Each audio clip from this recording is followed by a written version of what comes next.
shadowless beach, Khrushchev, Chwikov, just what did they see? All right, Tom, you there? I am here. All right, let's do it. International clap.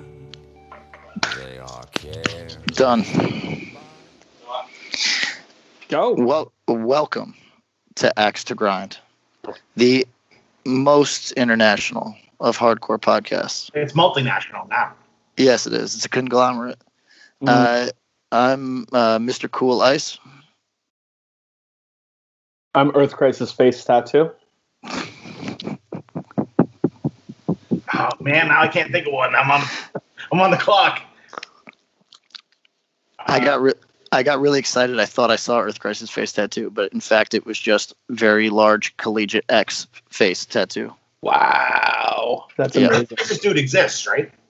Well, Earth Crisis Face definitely exists. I don't know where he's at now, but this dude was doing maybe merch for H2O, but he was definitely a Euro. He had from, when you see somebody at a hardcore show that has like beard style tattoos, you hope that it's Earth Crisis Face, but it was collegiate X face. Yeah, are we sure he's not just a myth? You know what I mean? Like, oh no, he's real. He's real. People have met him, maybe. Yeah. I want to say Terror took photos with him. Somebody took photos with him. That's right. You're right. Well, how's everybody doing? How we doing? How you feeling in Bournemouth? Bournemouth. The people of Bournemouth are very kind. They love club drugs. They go to guitar music shows on club drugs. Cool. Me too. You sound like a Craig Finn lyric. I mean, these kids, when I joked about them being on club drugs, one kid broke out ketamine and did it off of his hand. Wow. You really are a steady song. And then they stare at you. Is ketamine straight club drug or what? I think that it might also be for like the Joe Rogan adjacent types that like read Arrowhead.net and shit like that. But I think it's mostly club shit. Sick. With people that want to escape themselves in some way. So to everyone who's listening, we don't like this format because we can't literally just talk over each other and make weird faces at each other. But this was our only way to stay somewhat regular. If we didn't get this out, we took a week off. We went dark. People, I think, are missing us, so we're gonna do this just to tie the 10 for y'all. Yeah, sure. What have we missed? What sponsor do we want to shout out? Oh, this is a good one. Why don't we do quick shout outs to everyone just so we don't miss anyone? Okay, that's fair. Run for Cover. Horse Jumper of Love records out. I like it. Young Gov records out. I like it. They got a bunch of more stuff coming out. This episode, let's shout out Joy Void, which is kind of their like weird side project-y label, which they take a lot of risks with. And I think that's where Horse Jumper of Love started off. So check that out. Go check out what they got. Runforcoverrecords.com. Enter the promo code Axe to Grind. And Tom, what do you do with that? You have to spell that out correctly. Correctly is so important. Very important. Who wants to do the next one? I'm just going to give a general shout out to the closed casket activities because I've been dealing with Justin the last couple of days on a professional level, whereas normally he's just my homie. Shout out to him. I got no idea what the hell he's got coming out right now, but it's always something. He's always pushing some metal shit that I can't keep up with. What's he got? He's got the Downpresser LP coming pretty soon. He played some of that for me. It was great. He played a new band that I'm not going to talk about yet because I don't think it's announced at all. And I was really impressed with it. It was a new band of people from a not too old band that's not doing stuff. And it's very good.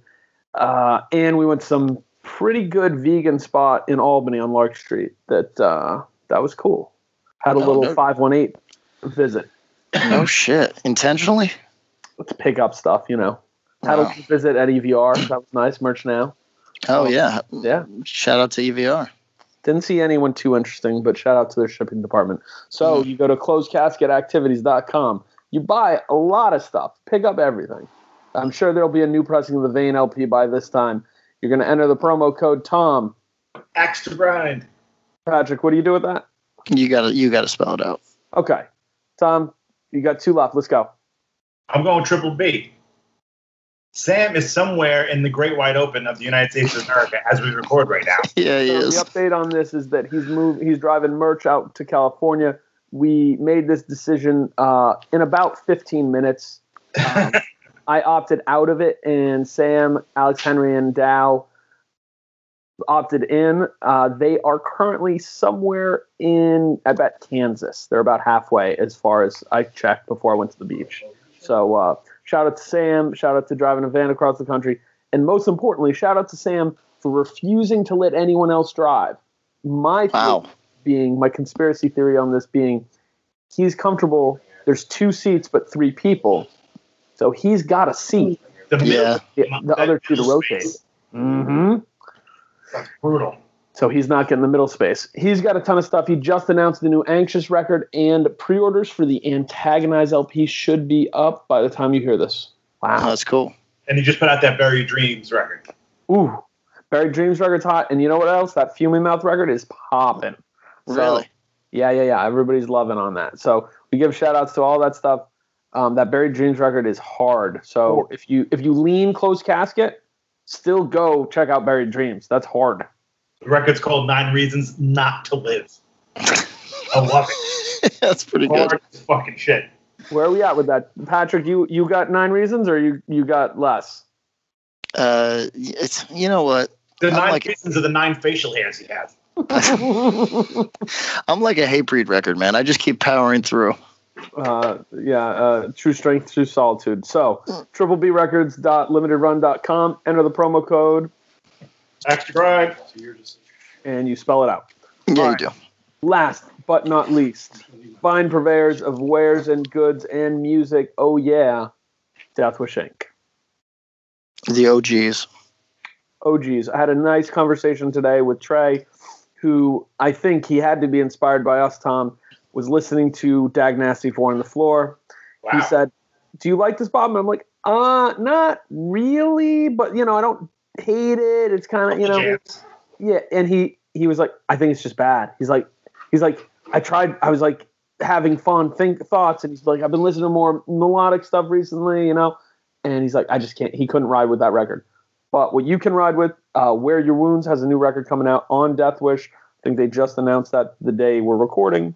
So hopefully orders will be up for that really soon. And there's that pre-order for the Hesitation Wounds record.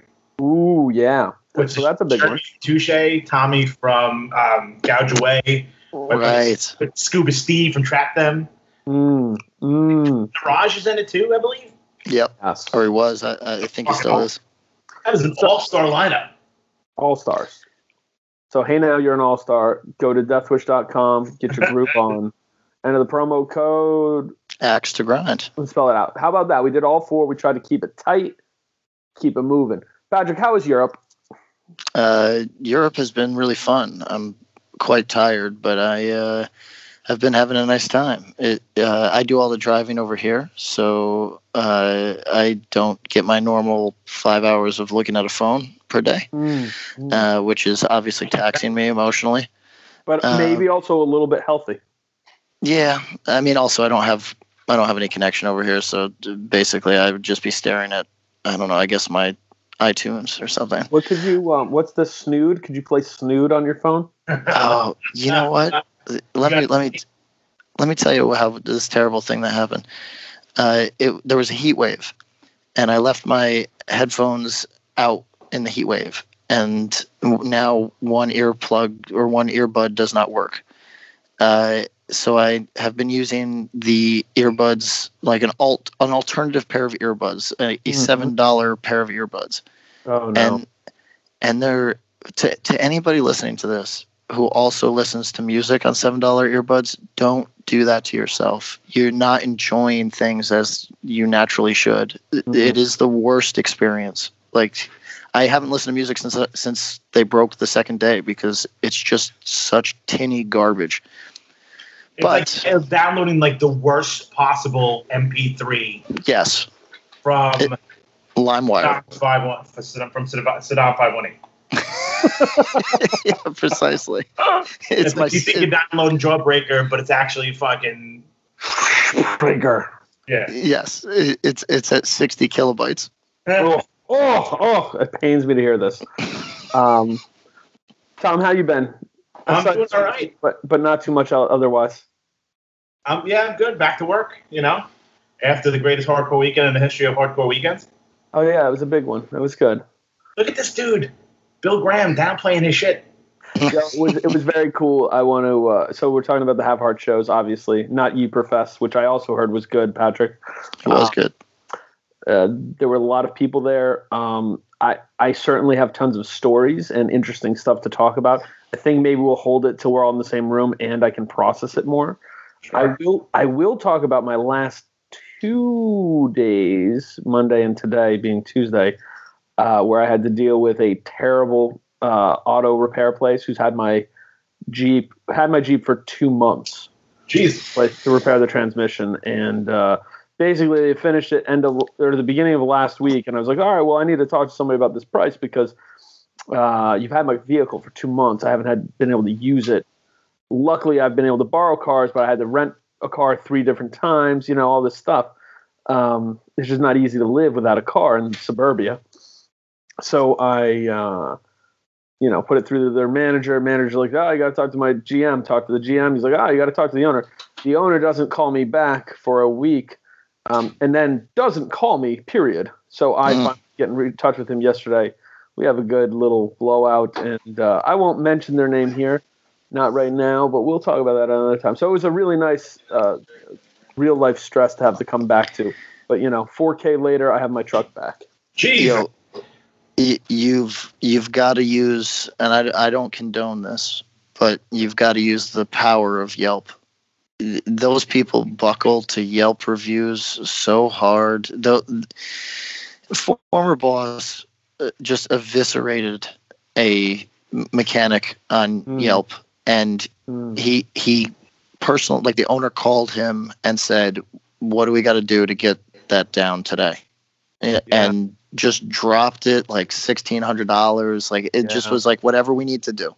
So I got them to drop it $500, and the guy, they created a Word document settlement agreement that included this has been this work and this resolution is satisfactory to both parties, and no further negative actions will be taken. And when they tried to present that to me when I came and paid, I said, "There's no way in fucking hell I'm signing that. Just because that's not my style." And they're like, "Well, I'm not supposed to release the car to you." And I'm like, "All right, well, just go ahead and print it out." And he prints it out. I pay my full amount, sign my receipt, the whole thing. I got a 0 balance. He presents this thing to me. I cross out satisfactory, write no, and then write no on the signature line and hand it back and go, have a nice day. I like that you escalated that battle to the point that they required an NDA. Yeah, it got escalated more, but we'll leave that for later. And maybe we'll call on Axe to Grind Army to help us when the dust is settled, to inflict a little pain on these people. Wow. We'll see if we can do the thing that we strongly dislike, which is weaponizing groupthink.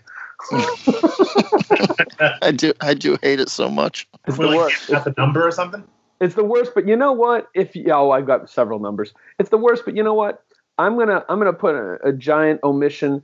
If people who listen to this podcast want to get together and put people who run auto shops in a scammy way to the fucking ringer, I'm in. You let me know. I'm with you on that. That's my one exception to the rule of no groupthink. If we want to go cancel fucking auto shops, I'm in. Respect. Yeah. So the weekend was awesome. I think it's worth mentioning. Huge kudos to the Worcester Palladium and their staff. They were really good. Huge kudos to Have Heart. They put on a great show. And huge kudos to everyone who attended a 9,000 almost person event without there being a single fight. And that's good. No barrier, so you could stage dive, and everyone was respectful. It was cool. The actual exact number, because people are like tripping balls about this, was that there was 8,656 tickets sold. And with between bands and guest list and media and all that, some people would like to say that there was approximately 400 photographers, but no, there was between media, bands, and guest lists, we were somewhere around 220. So hovering the 9,000. I would just, I think it's so I'm, I try to be Mr. Honest, but I think that you could say 9,000 and just that's close to honest. Exactly. So between that and the day before, there was a little over 11,000 people seeing Half Heart. That is, quite honestly, no hyperbole. And since I'm sort of an outsider to the thing, so I can speak honestly about it. Sure. No hyperbole at all. It was actually perfect. Like literally, it was one of the. I mean, knowing a guy or two kind of helped, of course. Sure. But I feel like every band, like I literally watched every single band. Every band was great. Every band played in front of a shit ton of people. Yes. And I think it just went smoothly. Fucking 5 minutes after they finish, the fucking first thunder crack. Yeah, that was amazing. Oh, wow. Like, it would have gotten real bad. Like, it couldn't have gone literally any better. I feel like all the bands killed it. Yeah. Pat had, like, these amazing things to say. Yep. It was just... It was, like, seriously, everyone that I know is still buzzing off of it. Yeah, I think that's thank you first for saying all that. That's really nice to hear. But yeah, that's been, everybody's kind of, it's hard because it was so cool. It was a nice thing. I would say that it was one of those events that I hope reaffirms to people hardcore, when it's kind of done as much as possible by people involved in hardcore, is how it's best. The venue, obviously this is a big venue, so they had certain things they had to do, but they let us do our thing. They were really cool about it. I really, a lot of respect to them for getting it and understanding, like, yeah, there's going to be people jumping on stage. Security. If somebody's climbing, put them over the side and let them go back in the crowd. Let them do the thing. I mean, you wouldn't know. It was run so kind of DIY almost. Yes. You would think that you just was like, we're just going to set up here. Yeah. Like, it was overwhelmingly rock club. Yes, it was, and that was with intent, obviously. Sure. The club kind of let us do that, which was awesome. And it was really just a cool event. I think one story I will tell is that, as pretty much everyone who was going was aware, for the outdoor show on Saturday, which outdoor events are terrible. I've worked in different jobs in my life and having to do outdoor events. We did a car show, a classic car show at a spot I worked several years, and no question, we'd changed the date. Without fail, there was an 80% chance of rain every day we did it. Just was what it was. Couldn't control it other than that. But we held out hope. There was an 80% chance of rain on Saturday, on Thursday, and it went down to 50, and then it went down to 40, and then it kept pushing back, and then it went back up to 80, but it was in the evening. So Saturday, essentially just on our toes, Have Heart, myself, Scott Lee, who deserves a big shout out for helping do it too. Okay. We were like, all right, we're gonna start the show. We're gonna start letting people in earlier. Doors aren't gonna be 1; they're gonna be noon. And we might even try to let people who are here early, try to get them in and get staff ready. We had the first band ready to go on at 12:30. We ended up holding them to like 12:40, 12:45, because we wanted as many people to fill in as we could. And then we worked with all the bands to say, hey, when the band before you is playing and they're side stage, or they're on stage, you be side stage. So that we basically went boom, boom, quick turnovers. So that allowed Have Heart to go on about an hour and 15 minutes early or so. Had we held and ran the show to the time that we would have, I think Down to Nothing would have been finishing as the rain was starting to come down. And when the rain came down, it was torrential downpour. It was like, hey, there's no rain. You're soaking wet. All right, the world's over. Yes. So I hope. And the other thing is, if for some reason you're catching this podcast because, you maybe heard about it or whatever, you're new, welcome. Every episode could be someone's first episode. If if you're at the Have Heart show and you haven't been checking out new hardcore bands, there's a ton of them. Hopefully you watch some of the bands who played, whether it was Ammunition, One Step Closer, Anxious, Brother, Abuse of Power, Vane, TTN, Shipwreck, you should probably know.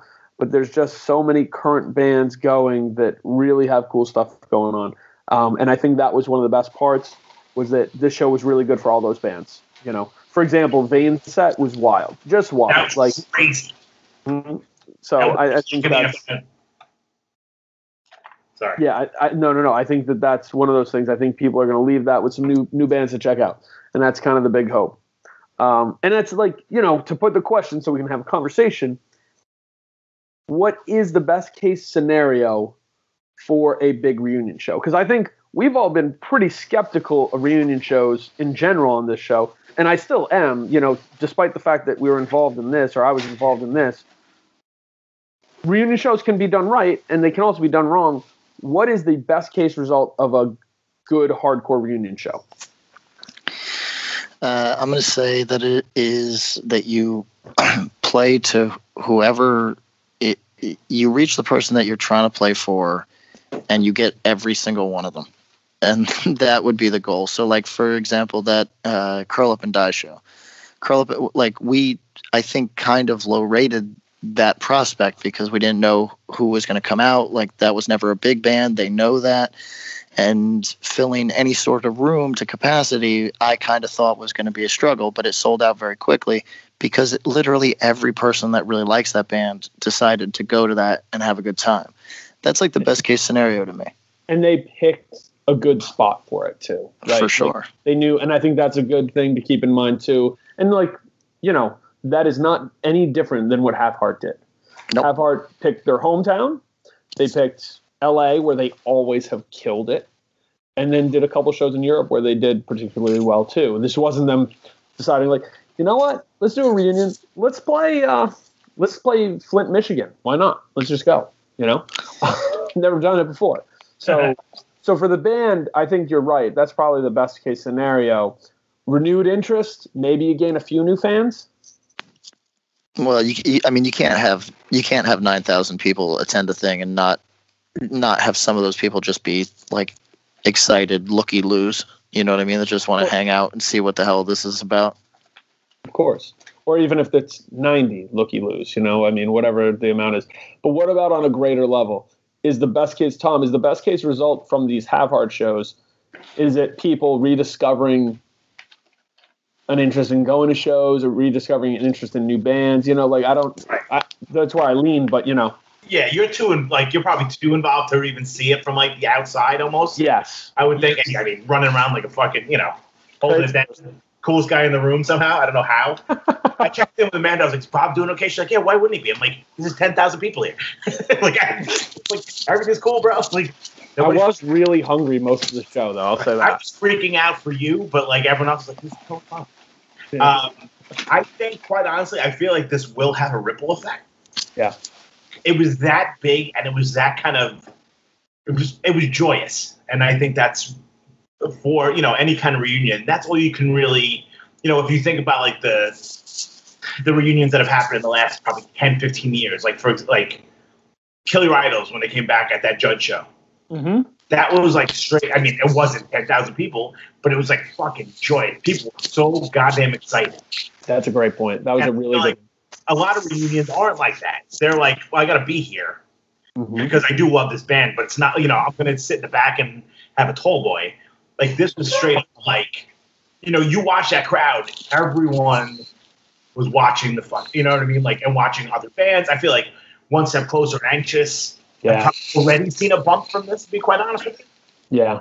Just being tied into it. Never mind getting to see these bands and they rip. Mm-hmm. Just having that name, you know, and people talking about Brother and people talking about, you know what I mean? It's so fucking cool. Yeah, so I mean that's the thing. I think you know I think it was Joe Hardcore said it that you know high tide raises all ships, and that's true. I hope this does. I did have a couple funny conversations with people who are like who were saying like I think there's going to be like a rise, and we're kind of seeing it musically, sonically that melodic hardcore is coming back a bit. And that's cool. my hope is that we do, and I've actually thought about this straight up in practice, is doing some mixed bills where heavier stuff and melodic stuff coexist. Sure. Because as much as most heavy stuff isn't it for me, I don't want to see the pendulum swing all the way over and then all the way over. There's a world where both those things exist, and it's really good for people to understand. Yeah, you can be really all about that new Abuse of Power record, which I think leans quite melodic, and still fuck with face wreck. You know what I mean? Like that's cool. That's what it is. Yo, Pat, your fucking face pubes are on the microphone. Oh, yeah, this is probably a problem you don't deal with often. I can hear. You can hear my face pubes? Yeah. You have like a headphones? Yes. On? I can hear like your 9 pubes rubbing against the microphone. Yo, this beard is starting to look lit. I don't give a shit what anybody says. I think it looks good. Thank you. I want it to be more of a, like, I think it has to be a goatee because the sides are just not happening. But got to shave a couple of times and they grow in. We've all had, not one, in our years, but I'll admit that this is an embarrassing beard, but I'm in now. Do you know what I mean? Like, it's been weeks and I'm in it. And it's just, I'm going to continue until like a woman looks me in the eye and says, I can't love you. And then maybe I'll shave it. But right now I'm kind of enjoying it. Have you heard the Fu Manchu song Weird Beard? No, but I'm living it. Because you have look it up, read the lyrics. I'll read it to you. Hundreds, thousands, millions will appear. He struggles to signal, so says the weird beard. And he rides around for a chance to see it all, uncertain and unknowing. We're sure he will fall. So he quickly takes the high road to where is not known. He will return down a slide to his throne. And he says, weird beard. That's you, man. Listen to the song and you may shave immediately. You know what's funny? That's Bob's only tattoo. That's right. That's wild. That's my back piece. Weird beard. Lyrics backwards so he can read it in the mirror. It looks like a scroll that Jesus holds when he reads the Bible to everybody in Cyprus or whatever. I think that's how it goes, right? I have some mailbag questions. I think we should do this at the end of this episode, guys. Guess what? Let me put it up front. We're having a live on Axe to Grind set. Oh, ooh. Warren, Wilkes-Barre Hardcore. Those dudes are rad. They came and did a session. They just finished a tour with the band Raw Breed from Denver, Colorado. So you'll hear that. We'll announce it again, but they're awesome. The set came out great. A little thicker sound, and we got a few more of those coming pretty soon. That's dope. We're pretty excited about this next session, so it's gonna be fun. Yeah. Nope. All right, so let's dig into the bag and have some fun and get some weird shit out here. Ashley asks, would love to hear what 90s/2000s R&B joints you enjoy. Mainly because I want to hear Bob and Tom just out with vocals. A little Cupid by 112, They Don't Know by John B. I mean, I get really pumped over Make Me Say by Master P in 2019. So, thank you for the question, Ashley. So you see, some people do like our singing. Oh yeah, Mitchell Fletcher, R.I.P. We're doing the karaoke in your name. We sing it all the time. Wait till your Pat start belting it out. What's your favorite 90s or 2000s R&B joint? I mean, I know one right off the top because it's one of the best R&B songs ever. Let's hear it. Return to the Mac. Oh, perfect. Dude, perfect. That works for anything. That's a really good song. Like walking to work, going into the shower, maybe going to the shower. Works for everything. Walking out of the shower when you have a friend over that, things are about to get pretty cool. Exactly. You're returning. You're the Mac and you're returning. Yeah, you're right. That's such a banger. All right, great song. Patrick. I'm gonna go with that song by Next. What the hell is it called? Real Slow. Yeah, everybody knows the lyrics. Yeah, it's great. Making it hard for me. He's talking about famous. Yeah, and also shout out also to the City High song. Ooh, that's a good song. Like Stuff About Money. Yep, that's a good song. It's about like the struggles of being like a inner city woman. I'm here for This Is How We Do It by Montel Jordan. Sure. Good song. And pulling way back. I think this actually is right near that, but No Diggity by Blackstreet. Oh, great song. So, yeah. And I mean, More. how good is that? Give me more, Tom. I know you got some. You're the most urban of the three of us. Like, quite literally, obviously. Because I'm going to say, yeah. Yes. Let's see. I want to say, if we're going more current times, Thinking About You by Frank Ocean. Oh, that's a really good song. Even though it's about cocaine and I'm edge as fuck, I Can't Feel My Face by The Weeknd. Yep. Good song. What else we got? Any TLC song. Ooh, yeah. What's the best TLC song? Creep. Yeah, Creep might be it. Because Waterfalls is neat, but like It's I think I can listen to that once every. Yeah, it's especially with Left Eye, R.I.P. Creep's got a good vibe to it. It's like if you listen to Return on the Mac and then Creep, like that's a good bookend. I mean, Pat could go twice during that time. I'm sorry. It's true. Okay, so let's go here. All right, new bands, Young Advice, Charlie.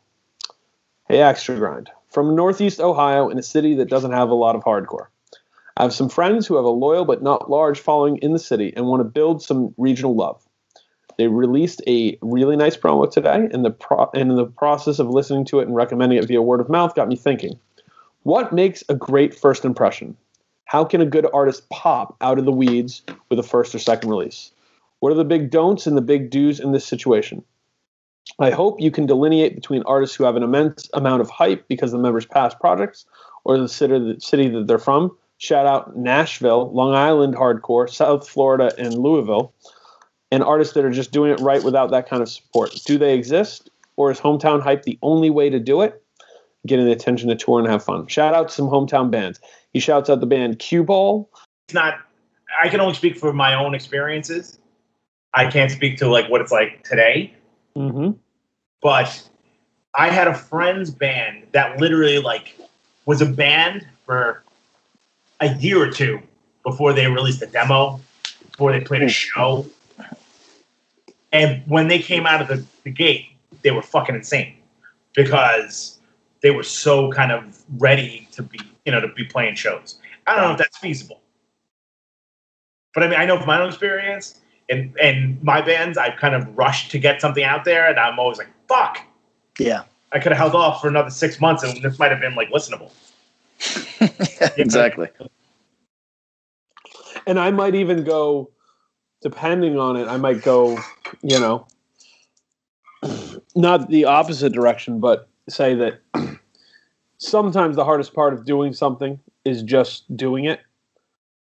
But I think there's probably a good balance in between those two things. Like, don't rush, but make sure you're moving towards something, Right. And I think, and just get out there and fucking, talk to people, make friends with people, trade shows. There's like a lot of stuff you can do to kind of make friends.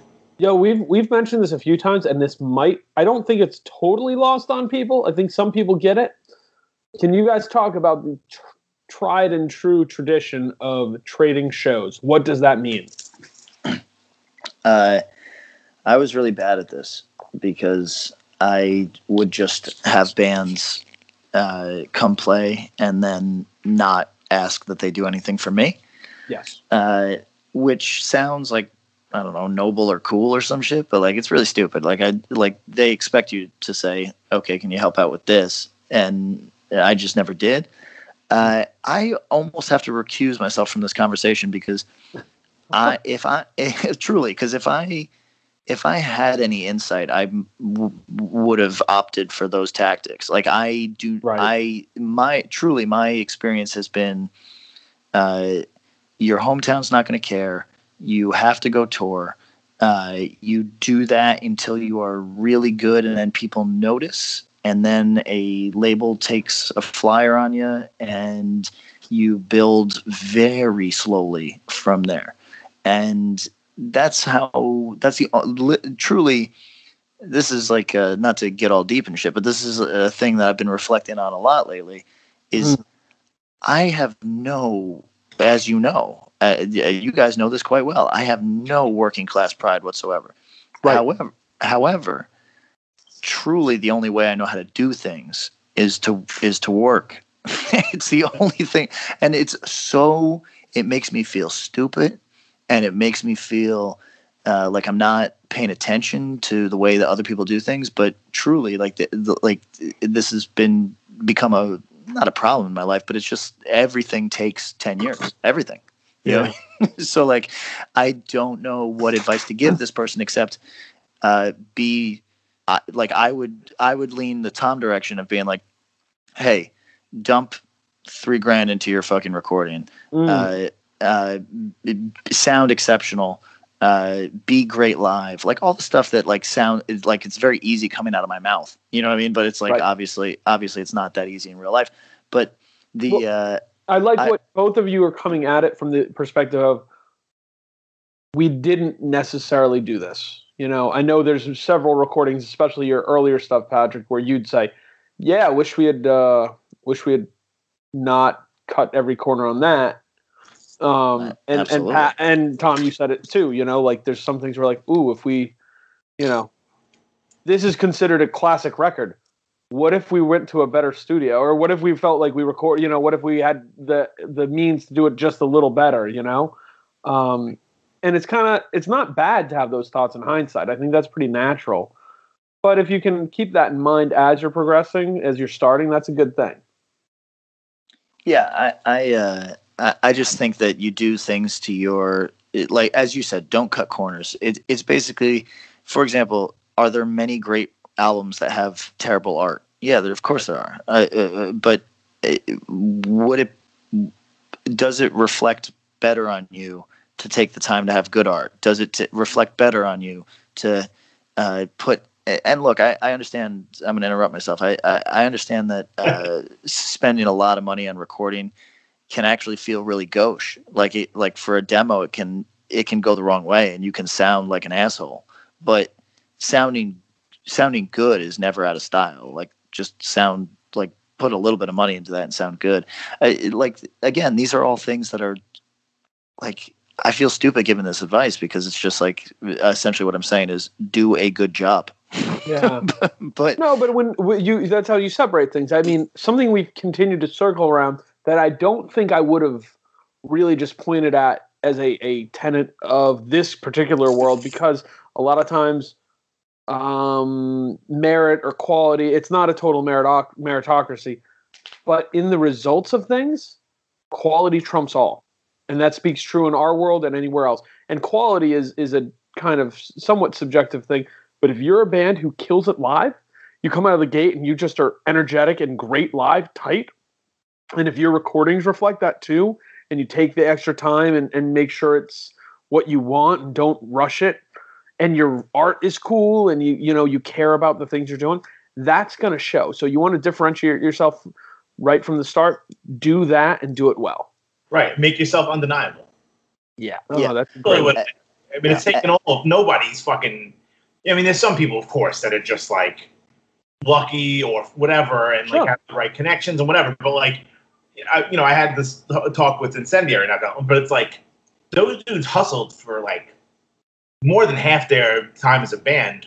100%. Nothing. So like nobody gave a fuck, and then they were like they got it together and they It clicked. Yeah, and then it was like, well, now they know you can't they can't fucking avoid you. They can't, overlook you because this is how great you are. You know what I mean?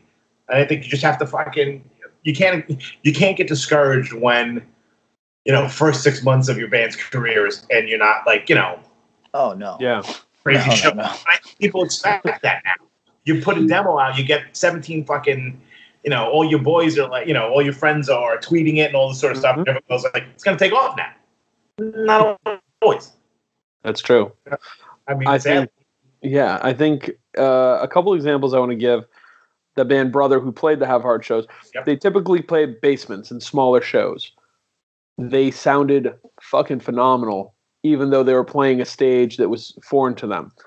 They could probably get away with not being super tight in the world they swim in, But what makes them stand out from that world is that they are, and they sound great, and they have shit to say, and live they put it on. Yep. In a different example, there was a band from, I believe, San Diego area. If not, I'm sorry, somewhere from Southern California. Absence of Mind. Has this hit your guys' radar? Yep. I don't know so. that I'd I like call the it name. exceptional. In music, so the artwork is very reminiscent. I think it was getting kind of chide online as being ripping Candy's aesthetic. I could go either way on that. I see what people are referencing, but Candy's pulling from a couple things that maybe these kids either independently were cued in on or did, and it's like bootlegging the bootlegger. Well, is there a specific image? Because Drug Church got accused of ripping off Candy because both have oval logos, which I think both ripped off of like. People stole from fucking Seaweed. That's right. Yes, precisely. Right. Absence of Mind band.bandcamp.com. It's kind of that like rave style bad 3D computer imagery. Well, if it's the GeoCity skull. Yes. Say that again, Tom. If you got handed like a full color flyer for like the rave down the block from the hardcore show, yes. That's what the cover looks like. Yeah, so it's like bad 3D letters in a circle with a smiley face in the middle over kind of like Microsoft Windows 95 psychedelic background. Okay. Wait, have we talked about Demoscene? No, let's pause. Let's do that in 1 second. Absence of Mind did something musically. It's kind of all over the place, but it's interesting.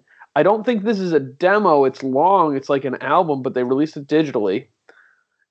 And it got a lot of attention. There was some flack. There were people who didn't like it. Did you say this was an hour long? Did that? No, not an hour long. It's quite. It's a full length. It's substantial. Okay. Yeah, it's a full length long, but it's interesting because it's got a lot going on. So quality wise, they're competent musicians, so that's a good start.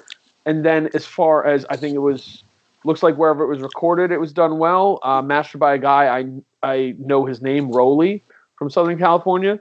So like they did all these things and it got attention, both good and bad. But like I know who this band is, and there's a lot of bands who you don't know who they are. So true. You want to get out of the gate, stand out, do some things that are a little different.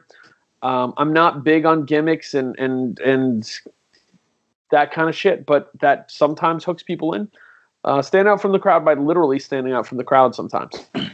All right, Demoscene. Okay, so do you know what I refer to when I say Demoscene? No. Okay, so Demoscene is I guess you could say internet subculture around making short form computer graphic videos. So like kind of if you mixed the video game Space Harrier with the iTunes visualizer, then that would be so. But what's crazy about it is that it's like an entrenched scene of people that have been doing this since the early 90s, I think. And I've never met one. I know people with a ton of different interests. I try to have a varied group of friends that are into different shit. And I've never in my life met anybody who actually does this. So if anybody I'm sure, I think it's got a Wikipedia and, you can find a million websites. And there's actually websites that just you can download like the highest rated Demoscene shit. And if anybody in the sound of my voice makes Demoscene, like whatever the fuck you call them, I don't know, videos, hit me. I want to work with you because I think that shit is so cool. And because you're talking about shit that's like I wouldn't say it's on the lowest end technology, but it's not trying to keep up. Do you know what I mean? Like it's kind of a time intentionally, and looks to my eye, because I consider Quake the pinnacle of computer gaming. To my eye, it's like the fucking coolest thing in the world. So if anybody, Demoscene, you're putting the feelers out. So Demoscene, somebody come help. Yeah, I mean, really, it would be a perfect look for somebody like Candy or Absence of Mind, apparently. But I'll just co-opt it because I like it. Is Quake your favorite? Or wait, did you say Quake or Doom? Quake, right? Quake. Is that your favorite video game of all time? I debated this a lot about 5 months ago. I debated it a lot. I debated this a lot. Wait. By the way, because I would speak in the same way as Patrick, but you mean fully with yourself, correct? Yes. Yeah. Back and forth, nonstop. Yeah. No, I didn't think any other adult would be having this conversation. No. Every time I tried to engage somebody on it, I didn't get very far. So hey, where are you going? Internal dialogue. What's my favorite video game of all time? Go. I don't know. Is it Quake? It's like, is that too obvious an answer? I don't know. I've been playing it, and I think it's honestly the fastest, like funnest game of that type that doesn't lose itself, and it has such a fucking standalone, undeniable, really 100% its own thing aesthetic.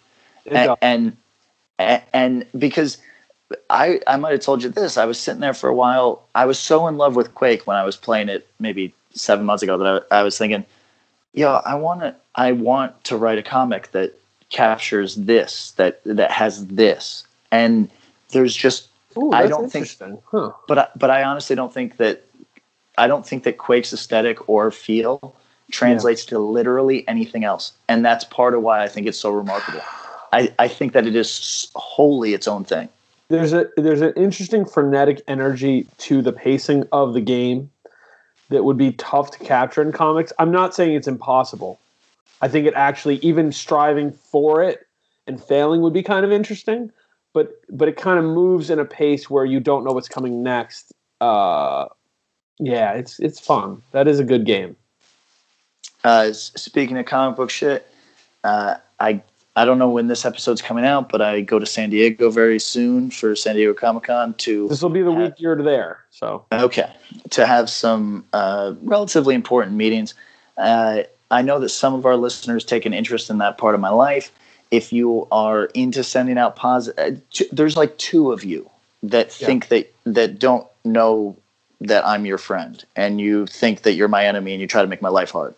But there's many, many thousands who are very supportive. And to those many thousands, put some good energy in the world because Daddy needs a job. That's true. That's true. So just get the kind of job. So send that vibe. All right. Keep that energy.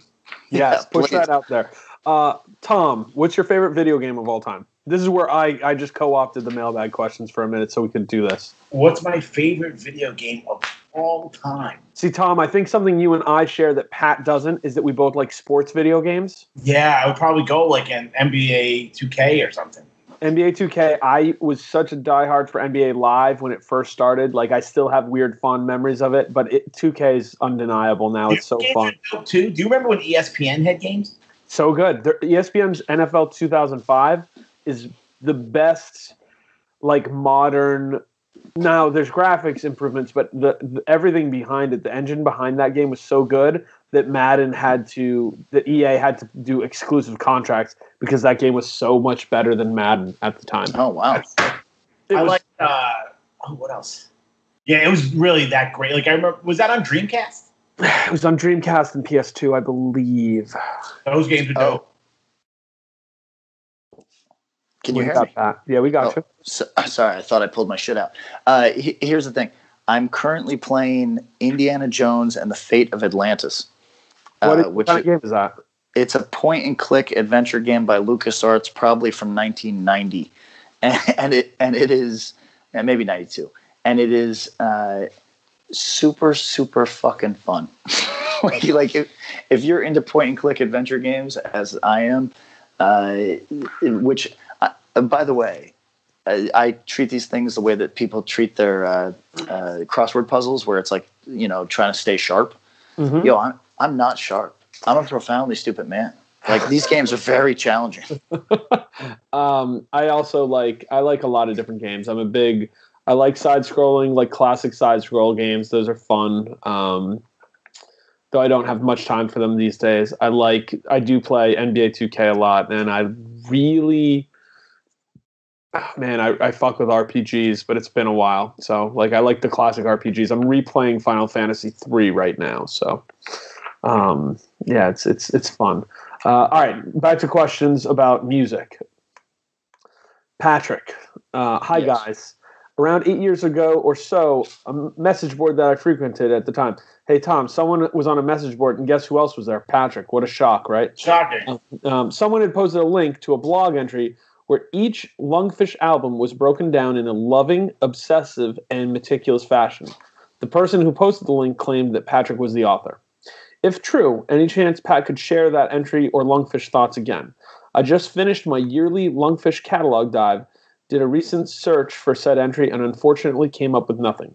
Absolutely love the podcast. 45-year-old dude just relocated to Cambridge, Mass. from Denver. I get a kick out of your guys' quote-unquote disdain for the general Boston area, but I must say Boston is nowhere near the wasteland of ineptitude of where I spent my formative years in Northwest Ohio. Thanks. Scott, thank you. Boston's pretty good. It's really fun to say you don't like it because they're just too prideful. Did you make this weird Lungfish blog entry? I did, yeah. Okay. Tell us about it. And do you want to give some Lungfish thoughts in general that you have? Yeah, so I'm only really able to do this. I'm not like a music journalist. I'm only really able to do this about things that I truly fucking love. So like, I've also done this for 108, and I was super flattered when when Rob Fish actually read it and just goes, "Yeah, this tracks." You know, like, yeah, that's cool, right? He was just like, "Wow, that's pretty insightful, actually. That's exactly what we're going through." Which, by the way, if you're not a 108 fan for whatever reason, I still occasionally run into people that aren't 108 fans because they object to religion, et cetera, et cetera. We've talked 108 to death probably on this podcast, but I just want to remind people that there is an arc to the story of 108 that you can really absorb if you listen to the records in order. And I would urge everyone to have that experience at least once, even if the band is objectionable to you for whatever dumb fucking reason you make up. But like, if there's really like a narrative, and that's an amazing thing that not many bands can manage. 100%. So amazing. So here's the deal, though. Lungfish is quite the opposite. Lungfish's best quality is consistency unabated. You know what I mean? It doesn't pause for a second to do anything different or bad. It just slowly refines what it is into perfection. You could say that there's maybe in their whole career of 11 albums or so, there's like maybe a half a detour, you know? So Lungfish, I would say, is, top 3 band for me all time. And for anybody that's curious about where to start with that, I think I've talked about it. If you're into heavy music, you could go with something like Feral Hymns. It's a late period record from them, but is actually heavy. And if you're more into like kind of jangly emo stuff, or if you are really into kind of hardcore history, I would urge you to listen to Talking Songs for Walking, which is like really puts Discord in like a very interesting light. You can kind of see some of the outsider sensibility, and I don't know. This is a singular band in every respect, and when every few years when hardcore kids wake up to Lungfish, it makes me happy because I think it's a band that could change people's lives. So, quick question for you, because we often talk about how people could get in on something weird or hear a record and then dismiss a band wholesale. What is the weakest Lungfish material and the record that if somebody just heard this and was like, yeah, I checked that band out once and I didn't get it. What record do you think that would be, and what would you urge them from there? Rainbows for Atoms is probably the weakest. It's their kind of transition from repetitive emo, which is, if you wanted to be super broad, what you could consider the first two records, from like this highly repetitive emo to what they eventually became, which is just highly repetitive themselves. So when I say highly repetitive, what I mean is that for people that don't know Lungfish, it's songs are typically based on a riff, maybe 2 parts total, and is really about it's just a rhythmic experience, like a chant almost. Like the lyrics are complex. It's not a chant, but the format of the music can easily have a meditative quality to it. So Rainbows for Atoms is probably the weakest, but that's because it's the only record where it sounds like they're finding their feet. Yeah.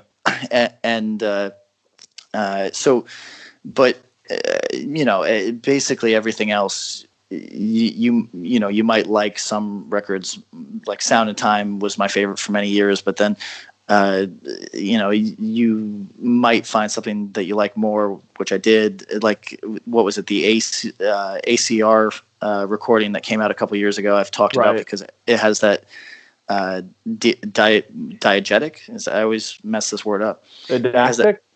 No, diegetic sound. Yeah.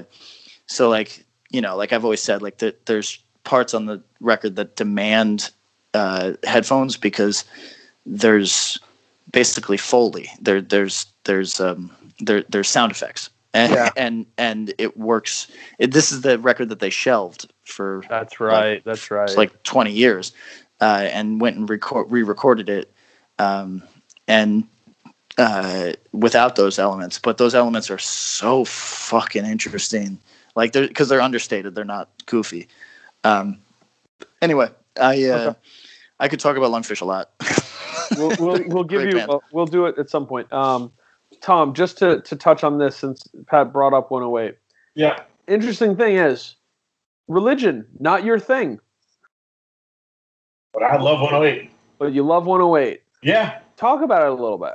I mean, I think you can you can listen to something and find merit in it, whether or not you necessarily agree with it. And I think, as someone who doesn't really vibe with religion, a lot of them have certain tenets that you would kind of follow anyway. Yep. Agree. So, I think largely, as much as they get written off as like a Krishna band, really kind of looked at it. Not that it's 10% of their records, you know what I mean, or their songs are strictly, Hare Krishna related. Sure.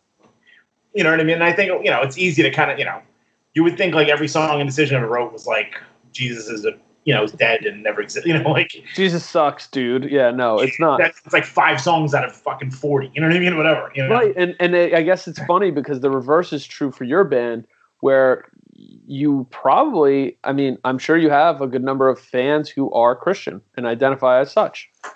Oh, absolutely. And so that's an interesting thing to keep in mind, people, is that the idea that you don't have to fully agree, you don't have to be lockstep with the art that you're enjoying at all times. And there can be stuff that you're like, meh, but the song's still good, and we've drawn some lines too where it's like, we can be like, yeah, you know what, I'm not with religion, but I like 108 or I like Shelter. And you could be like, yeah, you know what, I'm deeply religious, but I fuck with Indecision and any number of, non-religious artists.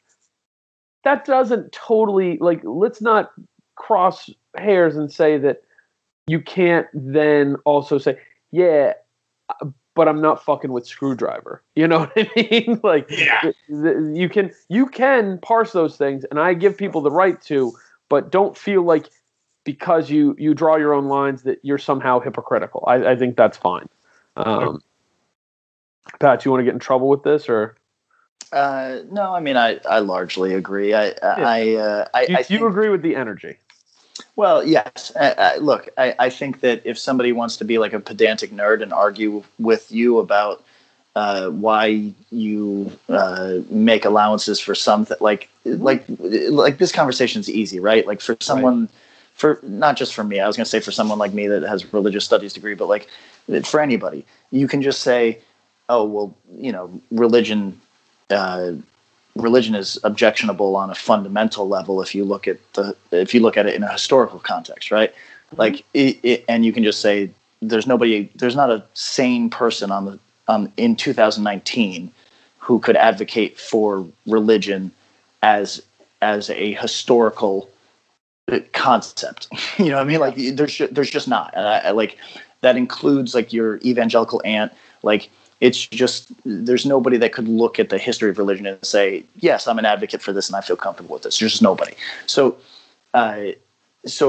if we're going to compare that to a political movement that we all might find highly objectionable, yeah, right. Like I don't think it's hard to make it a 1-to-1 and say, why are you being a hypocrite? But I also just think that life isn't a fucking dorm room where we all got to argue about some shit. You can whatever the fuck you want to like. Who gives a goddamn? Yeah, close the door. Close the door to your fucking bunk bed. Yeah, exactly. All right. Life is a highway. I agree. Mike emails bands who were the biggest hardcore bands of their era. ... that are now forgotten. We've discussed Shai Hulud 1,000 times. He brings up something very different.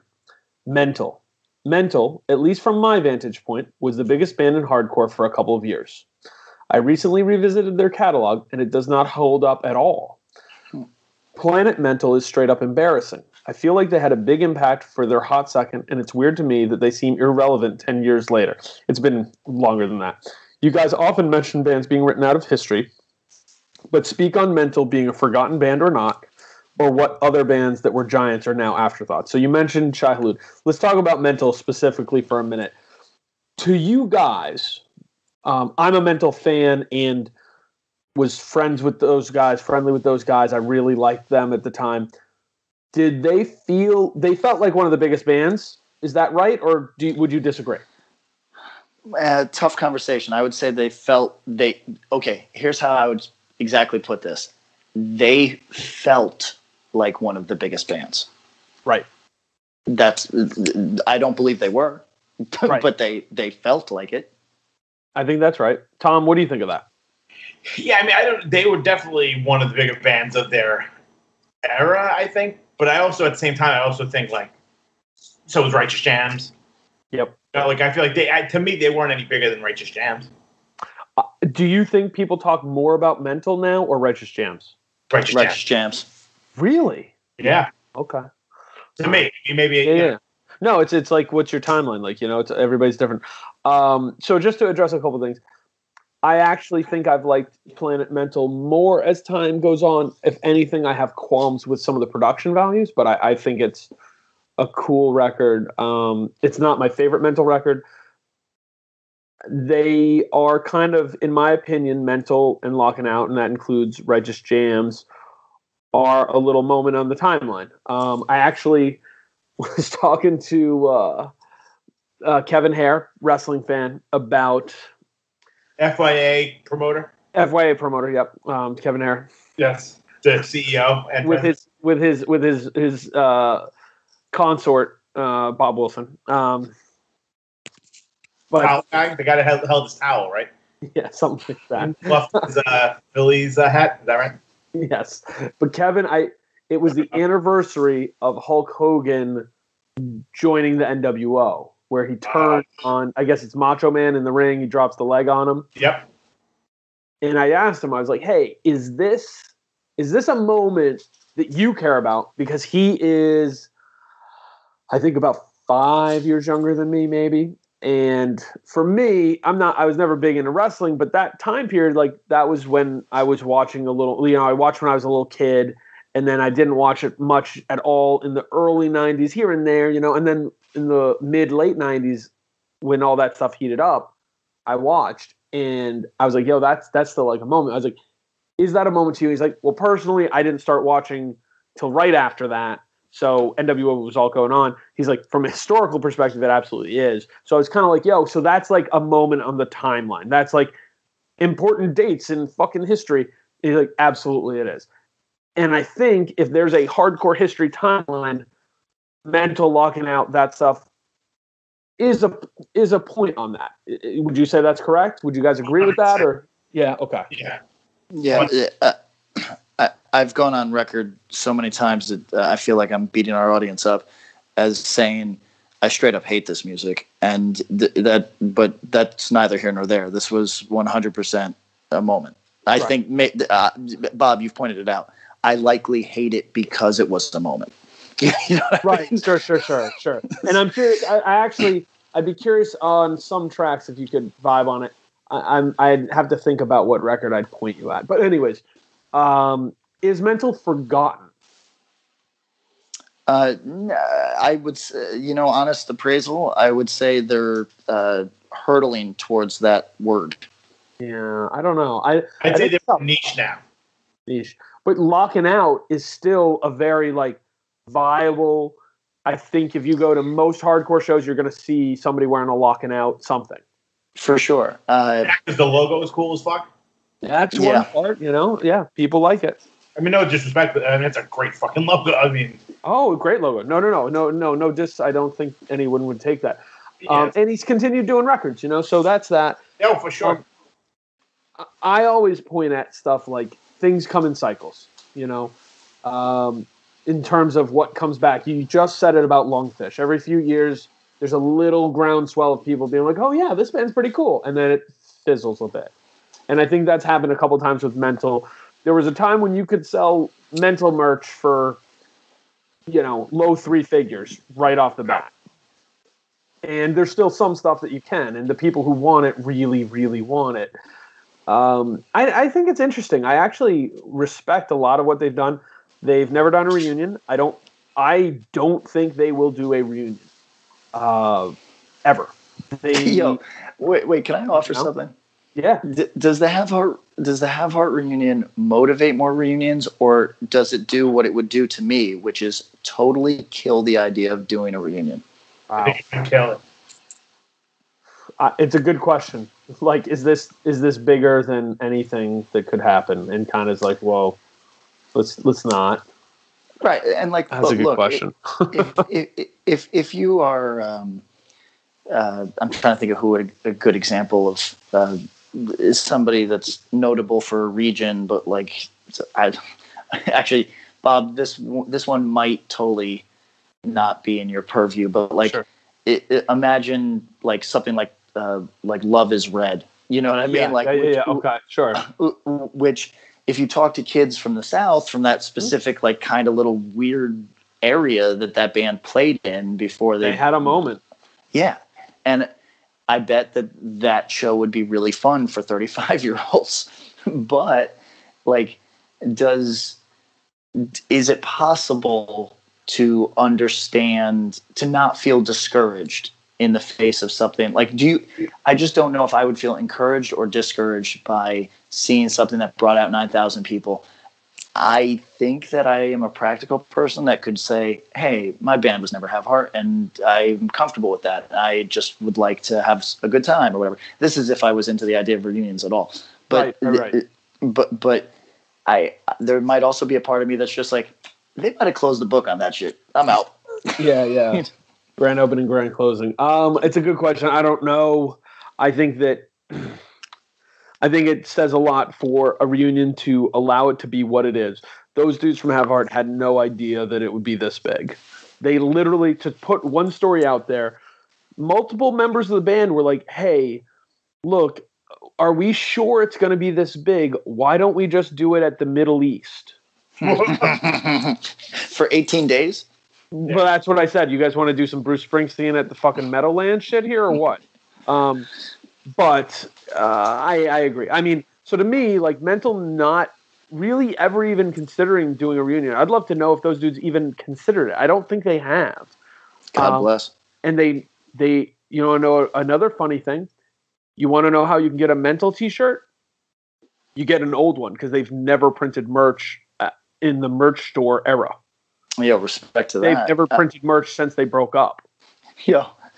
Only vaguely related. Yeah. A friend of Tom and I's had the funniest Instagram story the other day, which was just screen capture of all of the tweets at RZL DZL saying, "Hey, where's my shirt?" Oh, that's so good. And it was just 3 Instagram stories of full pages of people being like, "Hey, I ordered this 9 months ago." Hey, and like, and when you look at the years, it's so funny. Like it was over the course of 3 years that people were just like, "Hey, I just remembered I ordered this 3 years ago. What's up?" Like it's so good. That's fucking amazing. I love the persistent merch person. So all right, let's do a quick vote. You guys are less biased. I don't think either of you has some sort of axe to grind with Mental per se, or they just weren't for you. Have they been forgotten? Yes or no? Sorry, Tom. Go ahead. No, I would say no. I think they've become a little bit more. Well, I mean, they were kind of a niche band then too. Yeah, that's a good point. I think the people that liked them then, and that type of hardcore kid, still likes them now. That's true. And I think, the people that didn't like them then, there's probably not a ton of folks that came around on them. Uh-huh. I'm sure there's few, but I mean, I think that's like the difference between like the Have Hearts of the world and pretty much the rest of us. Yeah, that's true. Have Heart was a big band. Everyone's like, I never knew they were never this big. They never drew fucking 9,000 anywhere. But I think they're a band that everybody liked. They weren't a niche band. They were that's true. The hardcore band that metalcore kids like. They were like the pop punk kids like. So like they're the band that can do fucking 9,000 people because everybody liked them. So are in these weird little kind of like hardcore ghettos almost. Yeah. And I'll pin that thought real quick, but Pat, your opinion, is Mental a forgotten band or not? Real quick, let me just say this. Yeah. It occurred to me recently. I've been hearing from people, so and so heard that you didn't like their band on Extra Grind, and it bummed them out because they're a fan of yours or whatever. Now, sure. I just want to address that real quick. I'm coming from maybe a specific place where I don't expect anybody to like what I do necessarily, and it doesn't impact my view of them. So that's why I'm typically able to talk about these things pretty candidly, without, I hope, any malice. So if anybody hears me and I slam your band, it's because I think your band sucks, and it's no reflection on you as a person or what you're capable of achieving musically on your next effort. And also, you don't need to please me. So. And if you like me or my bands, I really appreciate it, right? Yeah, for sure. Oh, I mean, 100%. And I don't. And like, if you hated my band, like, there's people whose bands who do not like my bands at all, and I love their bands. So I'm just saying, it's all love, everybody. Don't ever take me in the wrong spirit.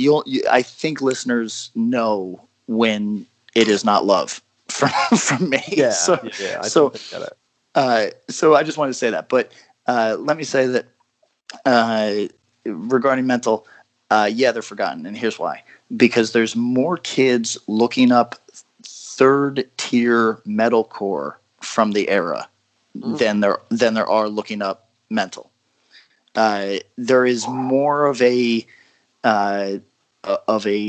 revisit, let's dig, let's find an influence going on with what I would consider the unlistenable dregs of the metalcore era. Then a band Mental who you didn't like them in the zeitgeist, but you probably would admit like are highly competent at what they were doing. Yeah, or at least had their own flavor for the time. Sure. Yeah. Right. So that's actually pretty good. I think I would recommend if you've never heard Mental, there's really two decided, maybe more than two, but two decided flavors to me. I think it's the early stuff and then Planet Mental. The Planet Mental LP, they're pulling in a lot of post-hardcore, pulling in Super Touch, Quicksand elements. And I think it would actually appeal to a lot of people who might think Mental and think jokey goof music and not realize that Planet Mental is actually a pretty serious record. And I think it feels that way when you listen to it. The early stuff is bouncy, throw your desk off the floor, mosh around your room, stage dive on your bed music. That is fun for what it is, and I'd still get excited for it. So It's cool. Good question, Mike. Let's just jump to another question real quick. Non-core. Did you know that a possum and an opossum are not the same animal? No. Nope. Is that true? I don't know why Mike Lawson would lie to us. Not at this point. Have you all seen Little Shop of Horrors? Comments? I love it. Yeah, I fucking love it. Is it Rick Moranis' best movie? Yeah. Ghostbusters, man. Yeah, if you count Ghostbusters, for sure. Yeah, he's good in Ghostbusters. It's certainly better than Honey, I Shrunk the Kids. Yeah. Is it one of the best? It's a musical, right? It is, yeah. And all right, maybe we'll do a watch party on Little Shop of Horrors. I can sing the dentist theme. Well, we know what you're doing at your Live on Extra Grind session. There you go. Tom, answer this. Did anyone see Avatar a second time? Not a living human. First time. You never saw it, Tom? No, I have no interest. But no one saw it second time. That's definitely fun. In the theater, it was an experience, but yeah, a second time is rough. The only person I've ever heard of even liking Avatar is Joe Rogan. That's it. Well, at least we've got 5 more coming over the next 3 years or whatever it is. I was listening to Joe Rogan the other day, and he just, like, in total stoner type conversation, was just like, yeah, man, Avatar was mind blowing. And I'm thinking, there's no way this guy has watched it since it came out. And then he's like, every time I see that movie, and I'm like, holy shit, he really has seen it more than once. That and that movie Ex Machina. It's like, I really think he's an expert interviewer, but every once in a while I'll be like, wait, did I just listen to this dude talk about hunting elk for half an hour and then fucking Avatar? I'll be like, Jesus Christ. All right, question for both of you. Tom, have you ever listened to a Joe Rogan podcast? I have, yes. Okay. Would you guys rather sit next to Joe Rogan in an Uber for an hour stuck in traffic, or go to a hookah bar with him for 20 minutes? Oh, I'd rather be in traffic. Yeah, I'll go Uber traffic. Yeah, okay. Sounds good. I actually, if I don't know if he is like he is on his podcast, but if he is, I guarantee I could talk to him for several hours because he knows just enough about enough things that. Yeah, you can kind of drive the conversation, and he'll have enough to say. Yeah, he'll go into his weird shit. Yeah, he'll talk to you about DMT if you let him. Yeah, for sure.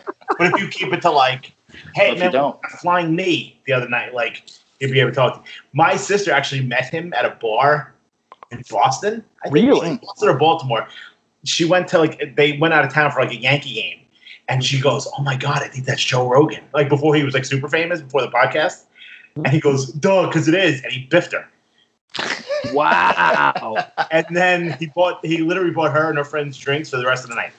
That's cool. Yeah, that's cool. Yeah, he was like super nice, she said. But she's cool. like, dude, because it is. And he like biffed her in the head. That's cool. Wow. That's pretty all right. All right. Who looks like they belong in a hookah bar more? Joakim Noah or Vlade Divac? Ooh, that's tough. Fuck. You know who both those guys are, right? I know Vlade Divac for sure. Look up Joakim Noah. His father is Yannick Noah, the famous tennis player. Yeah. Played on the Knicks for like a week and the Bulls for a long time. Yep. That find you the other night was crazy, Tom. I can't place his face. All right. A French guy, light skin and dreads, or just flowy frizz hair. Oh yeah, I'm going with him at the hookah bar. Okay. I'm going Vlade. He's at an old man hookah bar. Like they're all doing it. You know what I mean? All right. Shout out to our Persian listeners. I saw the most fucking Persian thing in the world in Europe the other day. All right, don't get fired. Let's go. No. I think all of our Persian listeners are like, look, my Persian friends will straight up just hit me and be like, yeah, that's the most Persian thing I ever heard. I'm not worried about them. I'm worried about people trying to cape up for them. So go for it. Oh God. So I'm sitting at one of these. I guess the biggest park in Germany. Germany, in the center of Germany, there's this giant fucking park. Oh yeah, the Autobahn. That's what it is. And I have some work to do, so I'm sitting in a van. I'm sitting in a van, and my bandmates are like exploring this park. So I'm just in this parking lot for 3 hours, just trying to get some work done. And yeah, exactly.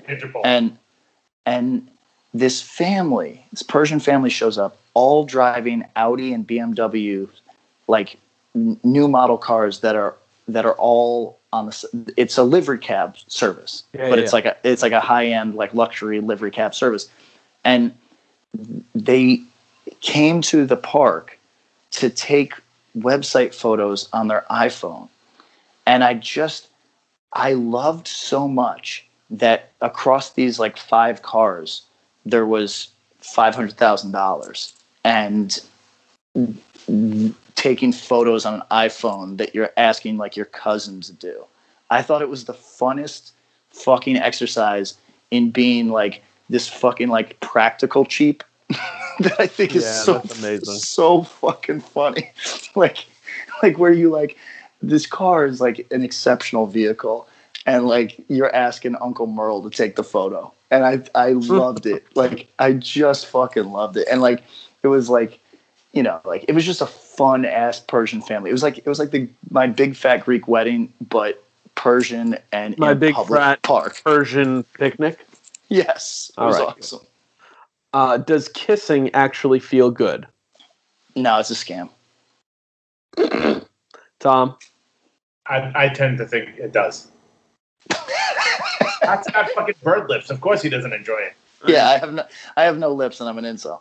I think he's slowly turning into some sort of like emotionless zombie. Yeah, so it starts with kisses teeth to teeth. Of course, it sucks. Oh, and also if he's got the facial hair thing going, it's rough. Nobody wants to kiss me for sure. Are car ashtrays still a thing? I don't think they are. No, I think it's just like a Juul charging station. Yeah.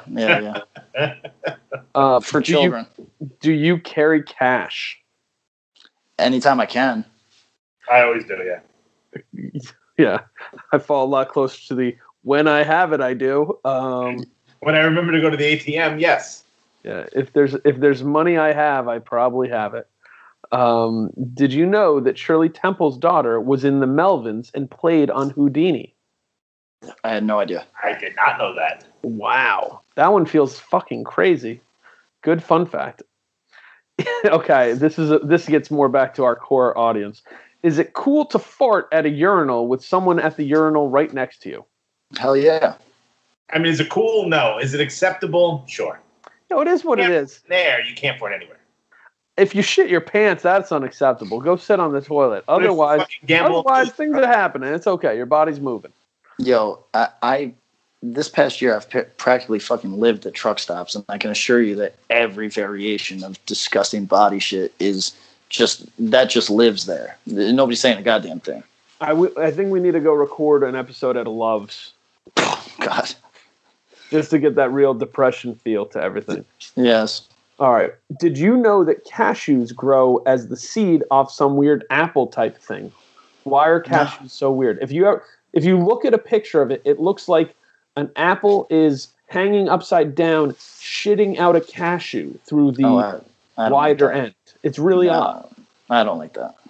Yeah. You like cashews? Everybody likes cashews, right? Who the fuck doesn't like cashews? I'm a pistachio man first and foremost, then peanut, then maybe cashew. I go pistachio,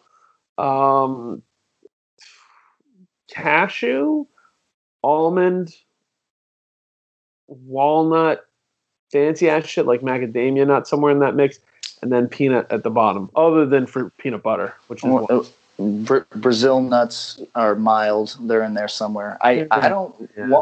Walnuts, I think, are kind of a bummer. I think I like walnuts as a accoutrement. Yeah. All right. You know, if you're eating them, if you get a real fucking gnarly walnut, it's not great. All right. Here we go. Kevin Hart, who I'm assuming is the Kevin Hart. Cool. Hoops Heavy Mailbag Fodder is his title. So Kevin Hart hit us up. Awesome. Did Culture Abuse Peach not receive enough votes, or was it outright omitted from Mosh Madness? Are they that dissimilar to things like Angel Dust? Answer is it did not receive quite enough votes. I'm sort of surprised by that because that Culture Abuse Peach record was well loved. Yes. Unless people didn't think it, like when they thought hardcore, they didn't think of that immediately. Yeah. Totally could have happened. Totally could have happened. We didn't. To be clear, yeah, we didn't exclude anything. Yes, and if someone's unfamiliar, you jumped on after we did this. We did a quick, fucking 10 yeah, week. Not quick. Mosh Madness was what are the quote unquote best records since 2010? Hardcore records or hardcore adjacent, and we kind of left it blank as far as like, oh, what are the best hardcore records that came out since 2010? And we posted that on Twitter. We took the results and made a tournament out of it. So we didn't omit anything. It just didn't get enough votes. It falls into a bucket of a lot of records that didn't get enough. And I don't know. I'm trying to decide. I think I like Peach just as much as I like Bay Dreams, which isn't to say that I'm the biggest fan of each either, but I really like both records. I think they're both pretty good. I should do a side-by-side comparison of that. I think that might be a fun activity for us later on the podcast, is to take two records from the same band and compare them and think about which one we like better. Oh, I'd love to do that. I think that's a fun one. And maybe a recurring idea. Okay. Aside from Vane, are there any current up-and-comers that have a shot at the Code Orange / Power Trip / Turnstile level of success? That's tough. No clear contenders in my view. I don't know. I think Sanction is always in play. Mm-hmm. I think, although not exactly the same, but those like See You Space Cowboy, Portray of Guilt, those kind of bands. Yep, I agree with that. I feel like That could be next, yeah. Chance. Yep. I'm trying to think of other bands that it's like, this could be it. Outlier, though it's two like all right, two quick ones that have sort of asterisks here. Incendiary's been around for a long time and has a level of success that's like a half step down from the Code Orange Power Trip Turnstile level. That is an acknowledged like, hey, if this band toured all the time, we'd probably talk about them in the same breath as these other bands. Yeah. But I think that they may still be able to jump up a level if they put out a record that bangs even as much as, or just somehow catches the zeitgeist. I don't think they've peaked and are on the downside. I think they're peaked, but could keep going up. And then my other one, which is a real wild card, is I think Fiddlehead could keep getting bigger and bigger, even though they're more on the hardcore J / non-core tip. I think when you see how people respond to it, it's pretty impressive. Yeah, and then that's with like very, very, very, very limited touring. Exactly. Exactly. So that's the reason it's kind of like, maybe not. I'm gonna say so I saw a lot of hardcore this at festivals in Europe this past couple weeks, and if Higher Power was from the United States, they would be chasing all of these bands. That is, I think that they have. I know that this sounds really fucking petty and not important. I think that they look exactly like what people want a band to look like in 2019, and because they look like alternative goons. You know what I mean? Like they all look like they've spent a couple nights in jail in their lives, but they also do their nails. Do you know what I'm saying? So like, it's a thing that people are really like. That's what people really want right now. People want Okay. Hot take time. People, hardcore is bored. The kids are bored. They're tired of being scared of each other, of being scared of saying the wrong things, of being uptight fucking herbs. And what they're looking for, in my view, is rap energy, but they just like guitars. So like everybody that likes rap enough went over to rap because it's free and people get to talk how they want to talk and be who they want to be. And hardcore became stiff and for fucking losers. But there are people who just love guitar music. And those people are going to want to have fun again soon. And I think stuff like Higher Power is that. So I don't know if that band can win because they're from the UK, but if they were a US band, they would, in my view, they would be right on the heels of some of these bigger bands. You know, like it's hard to compete with Power Trip when you're a fucking hardcore band. But what I'm saying is like they would be, they'd be chasing that incendiary energy. Oh wow! One more band that I think could really break through, and I feel like they are now. Power Trip kind of brought it to my mind. Fucking Enforced.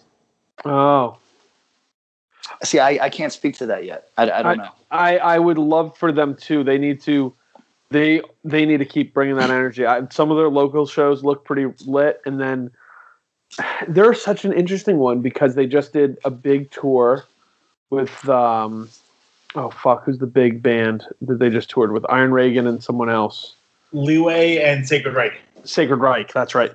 And like I could see them kind of having that same energy where it's like what you said is right, Pat. It's hard to compare a lot of hardcore bands to something like Power Trip, where they're fucking a hardcore band, but they also are a thrash metal band, which is a much larger audience, and they can go on tours with Lamb of God and pull Lamb of God fans. Enforced has that kind of potential energy. 100%.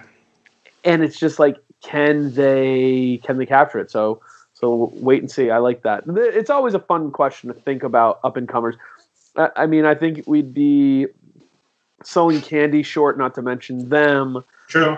I think Fury, I don't see them ever hitting the level of a Code Orange, Power Trip, or Turnstile, but I think that record they just did on Run for Cover is well liked and is on the label that, like, kids who like Run for Cover who might not identify as being a hardcore kid, but certainly like elements in some classic hardcore could gravitate to something like that. So it's fun. Success for bands is fun, and I hope you guys get it. And I hope one of the things I've really liked seeing over the last however many years, 10 years maybe, it's been like this, is people sort of embracing bands' success more as opposed to the I just like the demo, or man, that band really changed. I hate, and like, that still changes. That still happens. You don't know. Nobody's telling you hang on to a band who turns to a turd, but it's nice to celebrate success with them. I want to remind people of this, like to our young listeners, right? I didn't like Converge because they stretched before they played. Mm-hmm. So I just want everybody to have in your mind that you probably dislike something for straight up the dumbest, most ignorant fucking reasons that you will think of yourself as being highly childish and foolish later in your life. So like, if you are not into a band because you think that they're full of themselves or they went to a different level and now don't shout out your fucking weird little municipality, like that's a stupid reason. I always use the example in sports that I didn't like Michael Jordan until like 1993 because I just was from a time before that, and he dethroned the players I liked more. So I tried to deny his greatness until it just wasn't possible. And after that, I appreciated it and loved watching the Bulls every Sunday. You know what I mean? And it was like, oh, this is fun. This is more fun than being a fucking hater. Yeah. Okay, question. Next question is, and this is he's got some good one hits. I really like this one. I asked on the self-defense board previously, but why do bands play Seattle and Portland? 12 Great hours. Question. 12 hours out for typically significantly smaller turnouts than California, while not breaking up drives the way an Albuquerque or Kansas City might. Yeah, that's all true. Most West Coast bands would be better served going Vegas, Denver, Salt Lake City. They would all be better served to do that in terms of what it's doing for your band.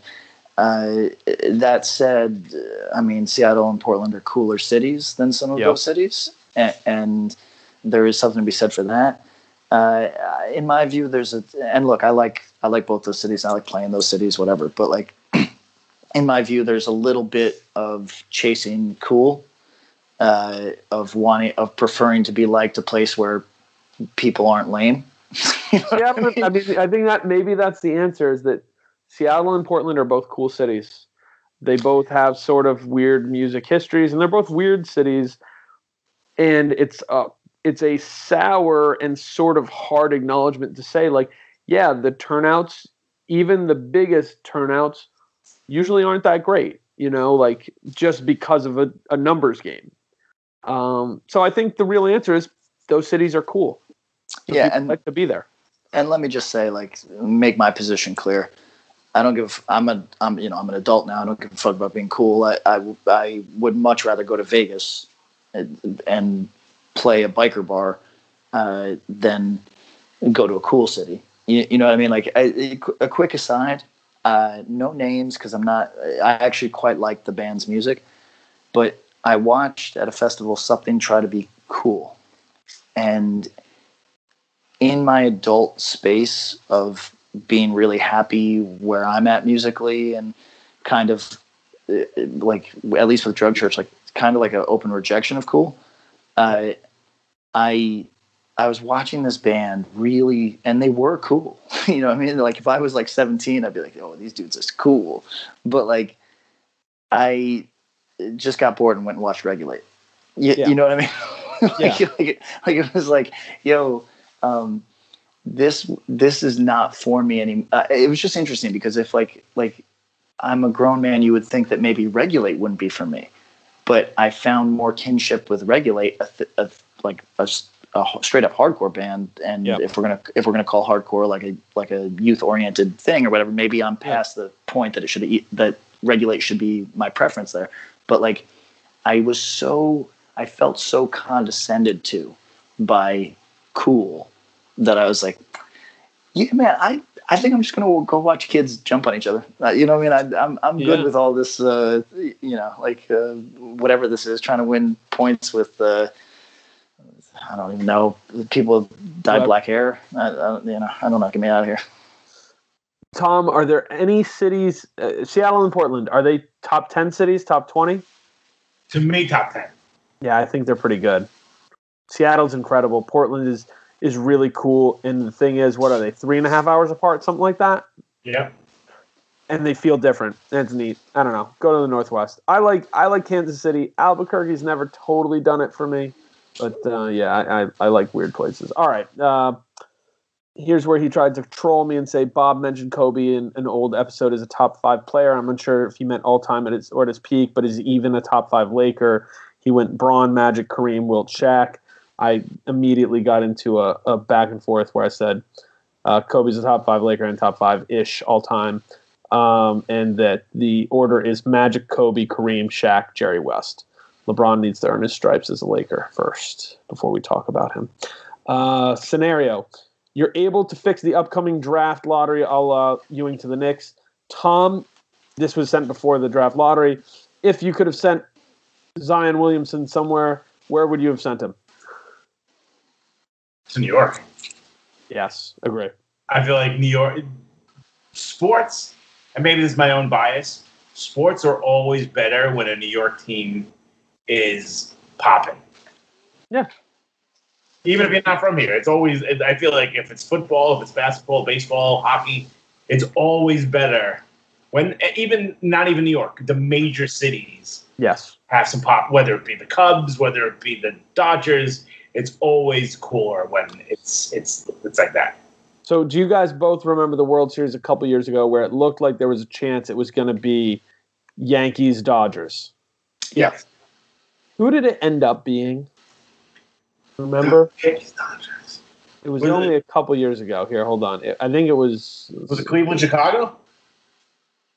Yeah, that sounds right. And I just remember thinking, damn, that would have been great. Like, I remember thinking about it right then. You know, Although LA versus New York, what a cool matchup. Cleveland, Chicago was cool because it's big cities and neither team had won, you know. But man, Yankees Dodgers sounds like a fun World Series. I don't know. True. Okay, are jerseys on stage over? Yeah, but I mean, they'll be back. Okay. And on a standard sandwich, are you going condiments on both pieces of bread or the top Yes. piece only? Is it the same for burgers? Thank you, Kevin Hart. Appreciate it. Yeah, Kevin Hart. I feel like you did the right thing with that Oscars shit. You apologized enough. You know what I mean? Fuck it. Sandwich. Yeah, I'm going. Look, I like everything wet. You know what I mean? Just make it wet. I don't give a shit. I think you go. Think about the same amount of condiment that you put had you just been doing it on one side, but split it on the two. A nice even amount. Interesting. That's how I go with it. Tom, sandwiches? I go both side sandwiches, one side burger. Oh yeah, I think I'd probably go one side burger as well. It's like a control issue. It's like you don't want that burger sliding around on there. Exactly. Well, if anybody wants a good sandwich in Albany, go to Andy's. Have my brother take care of you. And what I really like is, and this horrifies people, I like really wet bread on my sandwiches. So like if I'm having like a hoagie sort of scenario, like a submarine roll, Yeah. I like it to be so drenched with olive oil and vinegar or Beano's or some shit like that that you can put your finger through it after 10 minutes. You know what I mean? So I recognize I'm in a different space. Andy's. All right. Good sandwich. All right. We're going to be wrapping up pretty soon because I think it's like 2 a.m. for you, Pat. It is. I got to get to bed. Yeah, we're going to wrap this up. We'll do two questions. Tomorrow. Oh, wait a minute. That's right. Hey, guys. Work for another 24 hours, you dick. Yeah, you know what, though? I need like I said, I do all the driving on these Euro tours. I need just a little bit of decompression time where I put on my little YouTubes and I fall asleep with my little YouTubes on. You know what I mean? So that's patty time. Do you really drive on every tour? Not in the U.S. Only in Europe. In the U.S., I never touched the vehicle. I feel like it should be the opposite. I'm the only one that can drive stick. I would imagine Drug Church in Europe in 2019 might have been bigger than Indecision in Europe in 1997, but we didn't. I mean, maybe, I don't know. Maybe not in Belgium. Suck. Yeah.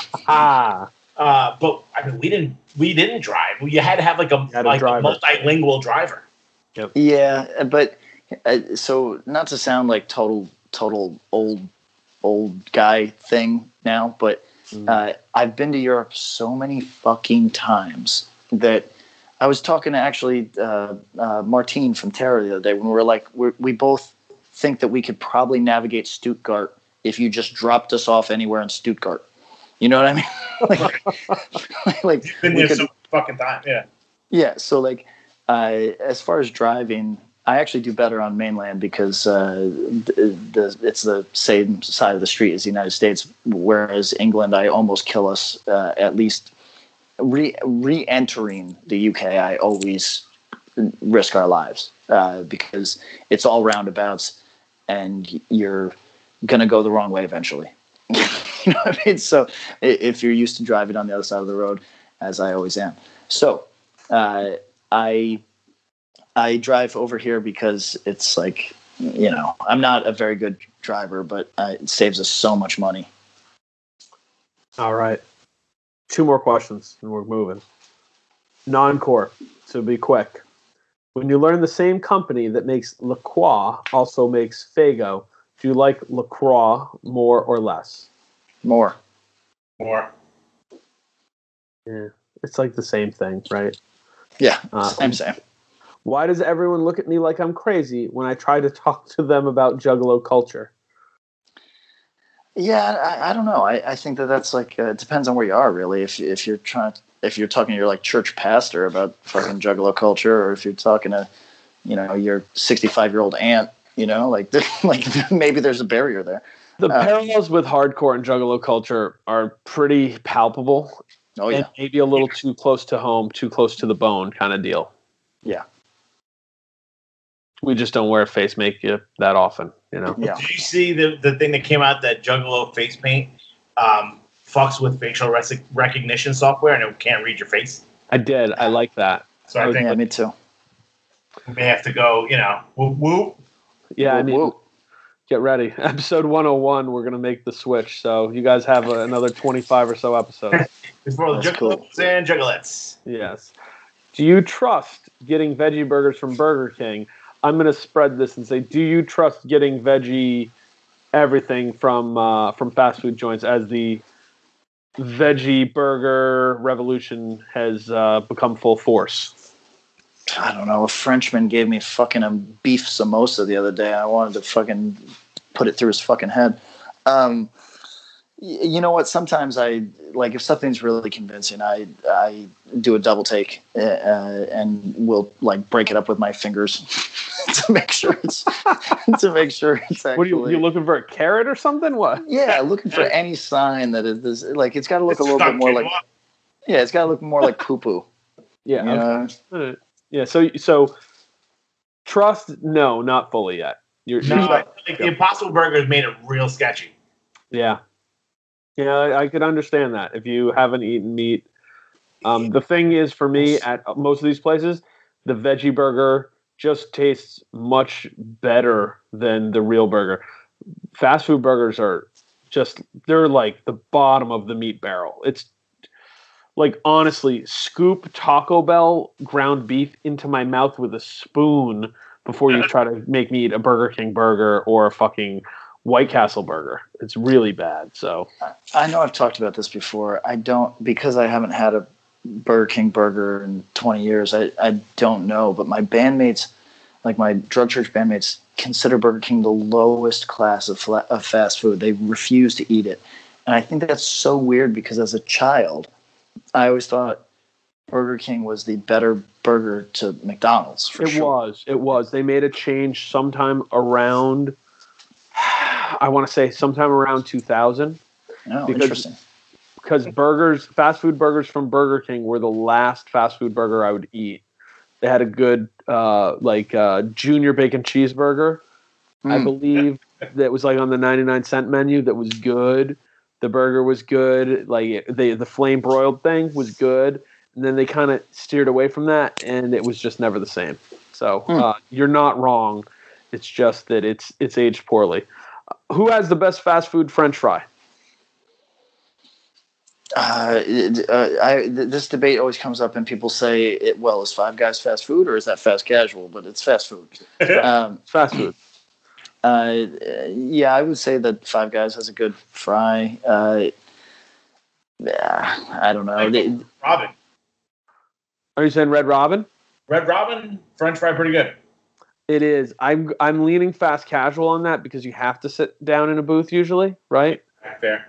And they have waiters and stuff. So, but it is a good fry. The steak fry, you get some of that Old Bay on there. Two controversial opinions. One, I don't like French fries that much anymore. It's fucked up. Whoa. I know. It's. I don't know what happened. Did you get bit by the ticks? Yo, there was a point in my life where French fries were in my top 3 anything. Like, it was like sports, sex with people, and French fries. You know what I mean? Like, that was great. But they've slid. But the controversial opinion I'm going to share is I'm pretty sure Amanda's favorite French fry is Arby's curly fries because they have curly fries. I think a lot of people feel that way. I think that's the only reason most people go to Arby's. Yes. The roast beef hasn't aged well. An analogous discussion. Nirvana is to Biggie as Pearl Jam is to Nas. I disagree. So it's Nirvana is to what? To Biggie, Notorious B.I.G., as Pearl Jam is to Nas. I don't think I agree. Well, I mean, Pearl Jam is long-lived with a varied careers, and I mean, if we're doing if we're factoring in the fact that two of those artists have a limited output because they died young, then I guess that's a good point of comparison. Pearl Jam to Nas is the harder part, I believe. Not seeing that analog. Yeah, I mean, like I said, they both have long careers, although Pearl Jam at this point much more consistent. I mean, you might go. I mean, if Pearl Jam is to Snoop Dogg, I don't know. It's something that's more long-lived. If you look at it that way, then it makes sense. Biggie and Nirvana kind of burned out very quickly in terrible situations. But I was thinking in terms of like musically. Yeah. Well, here's the thing. But Nas, like, he's been quite prolific, but not in the way that Pearl Jam has. And like Pearl Jam, despite they don't have as many commercial hits, plays to bigger and bigger audiences. You know what I mean? They play baseball stadiums every summer. Right. And like sometimes if they play MSG, they've got 3 nights, you know? Right. And Nas will go to like, hey, I'm playing all of Illmatic, while Pearl Jam will never be like, hey, we're doing 10, bro. Yeah. Exactly. Yeah. So we need to think about this one. Who's the most long-standing and like successful and their audience has changed and grown hip hop artists? Jay-Z. Yeah, that was the one I was leaning into, but for this analogy, it doesn't work so great. But no. I mean, that's the problem. Is that maybe it does. I don't know, because Pearl Jam. There's also a faction that's like, Pearl Jam was more corporate from jump. Jay-Z was more commercial from jump than big. And then there's people who are in the community who look at Nirvana as credible, even though like really people, they were cashing them checks, and so was Big. And I'm sure there's people who would look down their noses at Pearl Jam or Jay-Z as being the corporate champ, No, not if at all. you want a funny Jay-Z video, yeah. When we were in 8th grade, there was a rapper who he had rap on like later records called Jazz. Oh yeah, Jazzo, sure. Right, but they had a song called Hawaiian Sophie. It's great. Like it's great. It's like they're like, hey, I'm gonna get my like young friend Jay-Z to rap on this. Really? Okay. Yeah, he's like 18. Yeah, he's 18, and at that time he had like not quite a chopper style, but he had he was a fast rapper. Wow.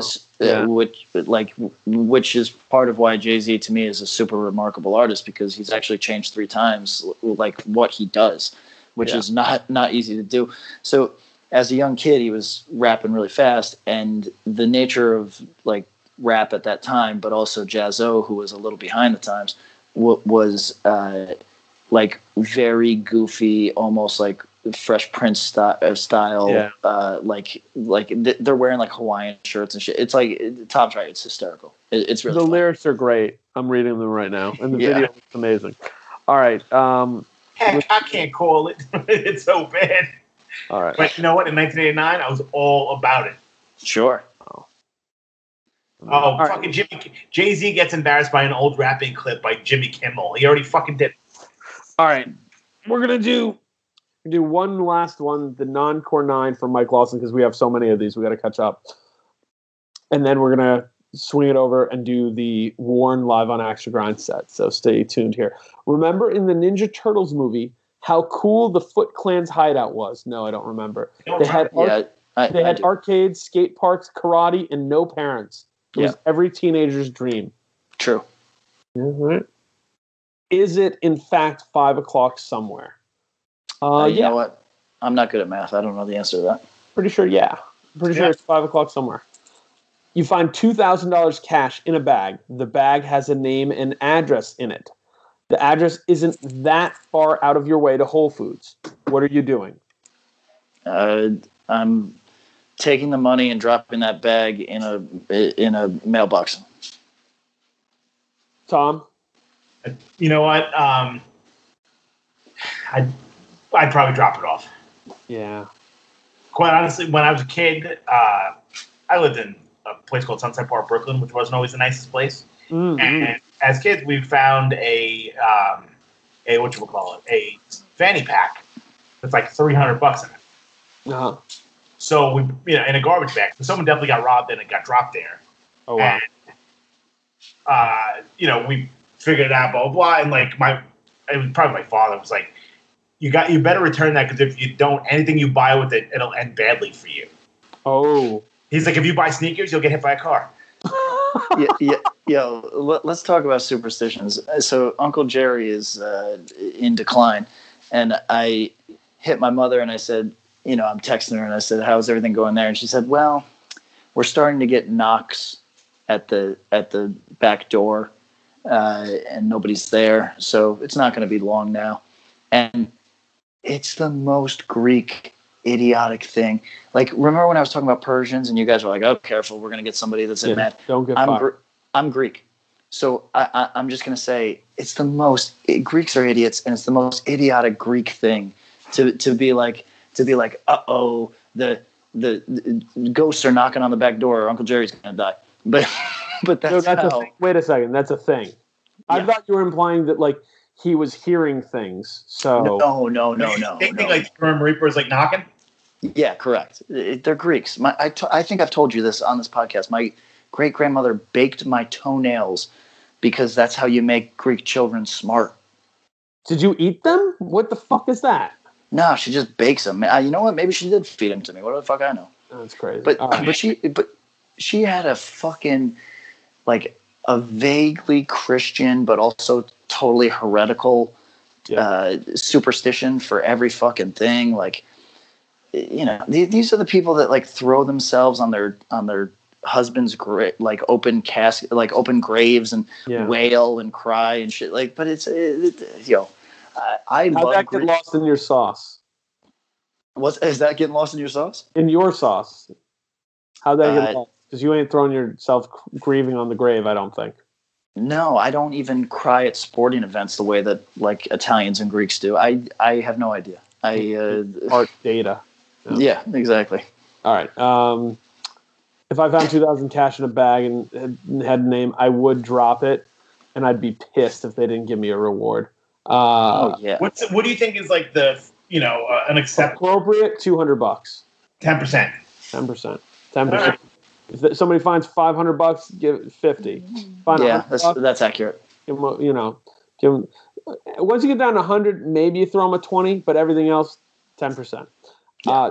Designated hitter. Should the NL adopt it, AL drop it, or leave it as it is? Leave it as it is. I'm going to go NL adopt it. I like it. I like the difference. I like it because it's one of the things that separates baseball from the other sports and makes it so it's sort of like, well, they couldn't just stir the pot and make everything the same here. It's kind of neat. I think go ahead. No, I like it because the planning and the kind of that is kind of cool that it's like, well, the pitcher's leading off the next inning, so blah blah blah. You know what I mean? That kind of stuff is cool. But I also like the idea of like someone like fucking Edgar Martinez playing until his 40s because he doesn't have to. Because he has that option. Yeah, that's a good point. All right. Do you know New Yorkers remember that plus pool thing that tons of money was being raised to make a floating pool in some dirty ass New York City river? It's the East River, like a floating Brita filter for you to swim in. That was like 5 years ago, probably at this point. Will it ever exist? Do you guys remember this? No.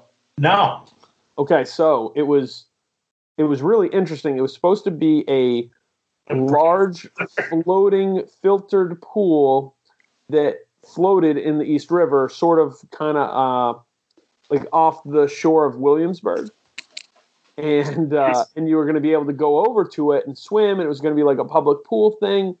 And there was this, it was like, he's right on with his dates. It was like 2010, 11, 12, 13, somewhere in there. I don't know where that is. Will it ever exist? You know what? I'm voting no. It's with the Razzle Dazzle shirt. Yeah, exactly. Exactly. Well, in the infinite multiverse, somebody has already been swimming in that pool and wearing their Razzle Dazzle shirt while they do it. So Miles Morales is swimming and doing the backstroke. And Yes. Got it. Miles Morales? Did I make that up? No, you got it right. Boom. Related to the previous question of internet fundraising scams, did you help, quote unquote, make Coney famous? I donated to both and feel like an idiot for it. Mike, how'd you do that? I urge everybody to go to the YouTube Internet Historian is the name of the account and watch the Coney video. It is firstly one of the funniest things I've ever watched, and secondly highly informative. And the differential between the people that said that they were going to march on that particular day and the people who did should illustrate to everybody how fucking fake the internet is. So go check that out. And the next time that you see your friend getting worked up online about something and is going to #resist his dick off, see if he's actually going to be out there, because there's an excellent chance of no based on Coney. What was Coney? Coney 2012? Yep. Yes. Ugh. All right. Are there still milkmen? Yeah, presumably some weird place. I bet they're in like Vegas. You want $1 million idea? Yo, I saw milk dairy processing facilities as you come into Vegas from the north side. That's so odd. It's too hot for that. 2, you want $1 million idea? Be an alternate nut milkman who goes around Brooklyn delivering fresh organic nut milks, weekly, and you're fucking done up with chaps and some overalls. Yeah, you remember when Dunwell started and it was the mustaches? It's the new mustache. Yeah, do it. Nut milk man. What was done to Tom Petty to create the song "Don't Do Me Like That"? I'm going to read the lyrics to you guys. Why not? Where are they? What the fuck? I guess I could just remember them. All right, well, we're not doing that. Tom Petty, yes or no? You guys like him or not? Hell yes. Love him. Yeah, love him. Is this something that's exclusive to white dudes in our age range?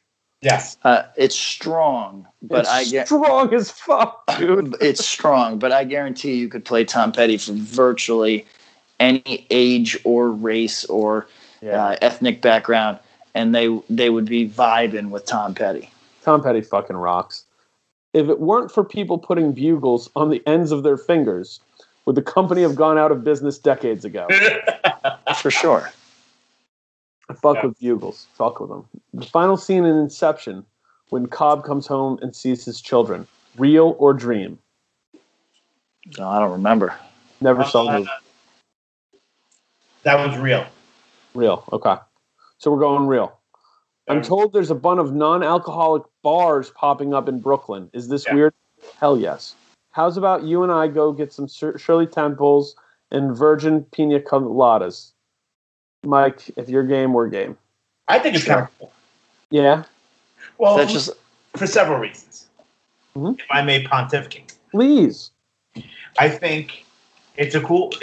So if you don't drink, right? What's the analog to a bar? There isn't one. You'd have to just go to a bar. Right. You know who fights? Drunk people. True. Number one. Number two, speaking as someone of Irish descent whose entire family had problems with alcohol, mm-hmm. a lot of times that was your main social circle. So we would still go back to the bar and get a seltzer. Right. But if you can go to a bar and not have to even worry about someone trying to, give you a fucking, a Schlitz, then you'll be, you know what I mean? Like, I don't think there's anything wrong with it. I think it's kind of a cool idea. First round of me. Do they serve juice? I like juice. They definitely have to. Fuck it, I'm in. All right, I mean, Mike Lawson, I got you, buddy. Mike Lawson, collapse straight edge. We're going to go there. We're going to do our karaoke. So the first non-alcoholic bar that does karaoke nights, let us know. We'll fucking rock it out. Fill that room. Guys, we're gonna have Warren jump in, do the live on Axe to Grind set. Yeah, hardcore. Real quick before we do that, regarding karaoke nights, etc. Yeah. Go look at the recently revealed numbers for the for podcasts that do live appearances. The amount of money being generated It's crazy. is insane. It's Are we talking about like Joe Budden though? yeah, we're talking about. Well, We're some talking of those big boys. There's also ones like these D&D podcasts that sell out rooms. Excuse me, wherever they go. You know. I think I told you a booking agent reached out to me. We should talk to him. Yep. Friend. But all right. So wait, who's about to play, and how loud is it going to be? Warren, it's going to be loud.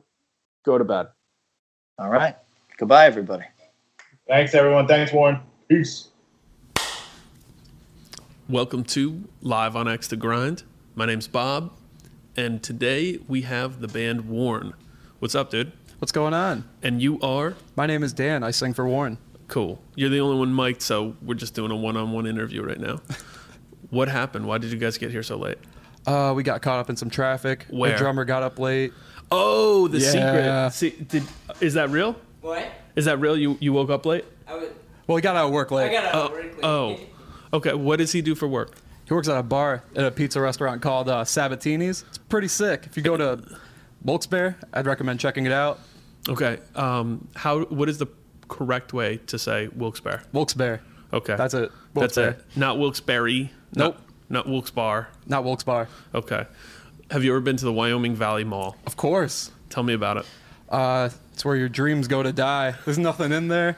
There's an H&M. You can hang out there if you want. Okay. There was a long time ago a coffee bar or something with a really crazy mural painted outside of it. Is that still there?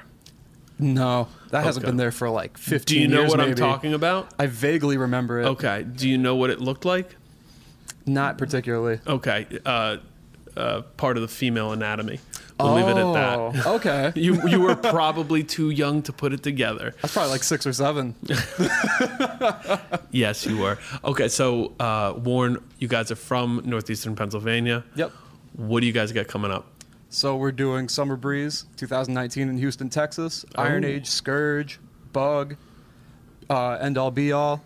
There's a couple other bands on there that are really good. Right, and you guys are touring down there. Yep. Well, no, we're actually just riding down there. We're doing a tour in July with Rob Reed from Denver, Colorado. It's going to Awesome. be from upstate New York down to Florida, then back up, and the last day of the show is our record release, July 13th. Rad. All right, so what is the place you're most excited to go on that tour? Miami. Miami. Yeah, Space Mountain seems like a pretty sick venue. It's a closet, so I'm excited to play in a closet. Okay, yeah. What would you do? Sorry, there's a train coming by. We can hear it. I like it. Let's leave the train in. What would you do? You're playing the show in Miami. Pitbull shows up. And he says, hey, can I get in on this? Do you let him sing with you? Yeah, absolutely. No questions asked. Do you think your band can pull off an impromptu version of Timber? No. Could you pull off the Kesha vocals in the song Timber? I can't sing at all. All right, well, let's get to singing. This is Warren. Thank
Bye.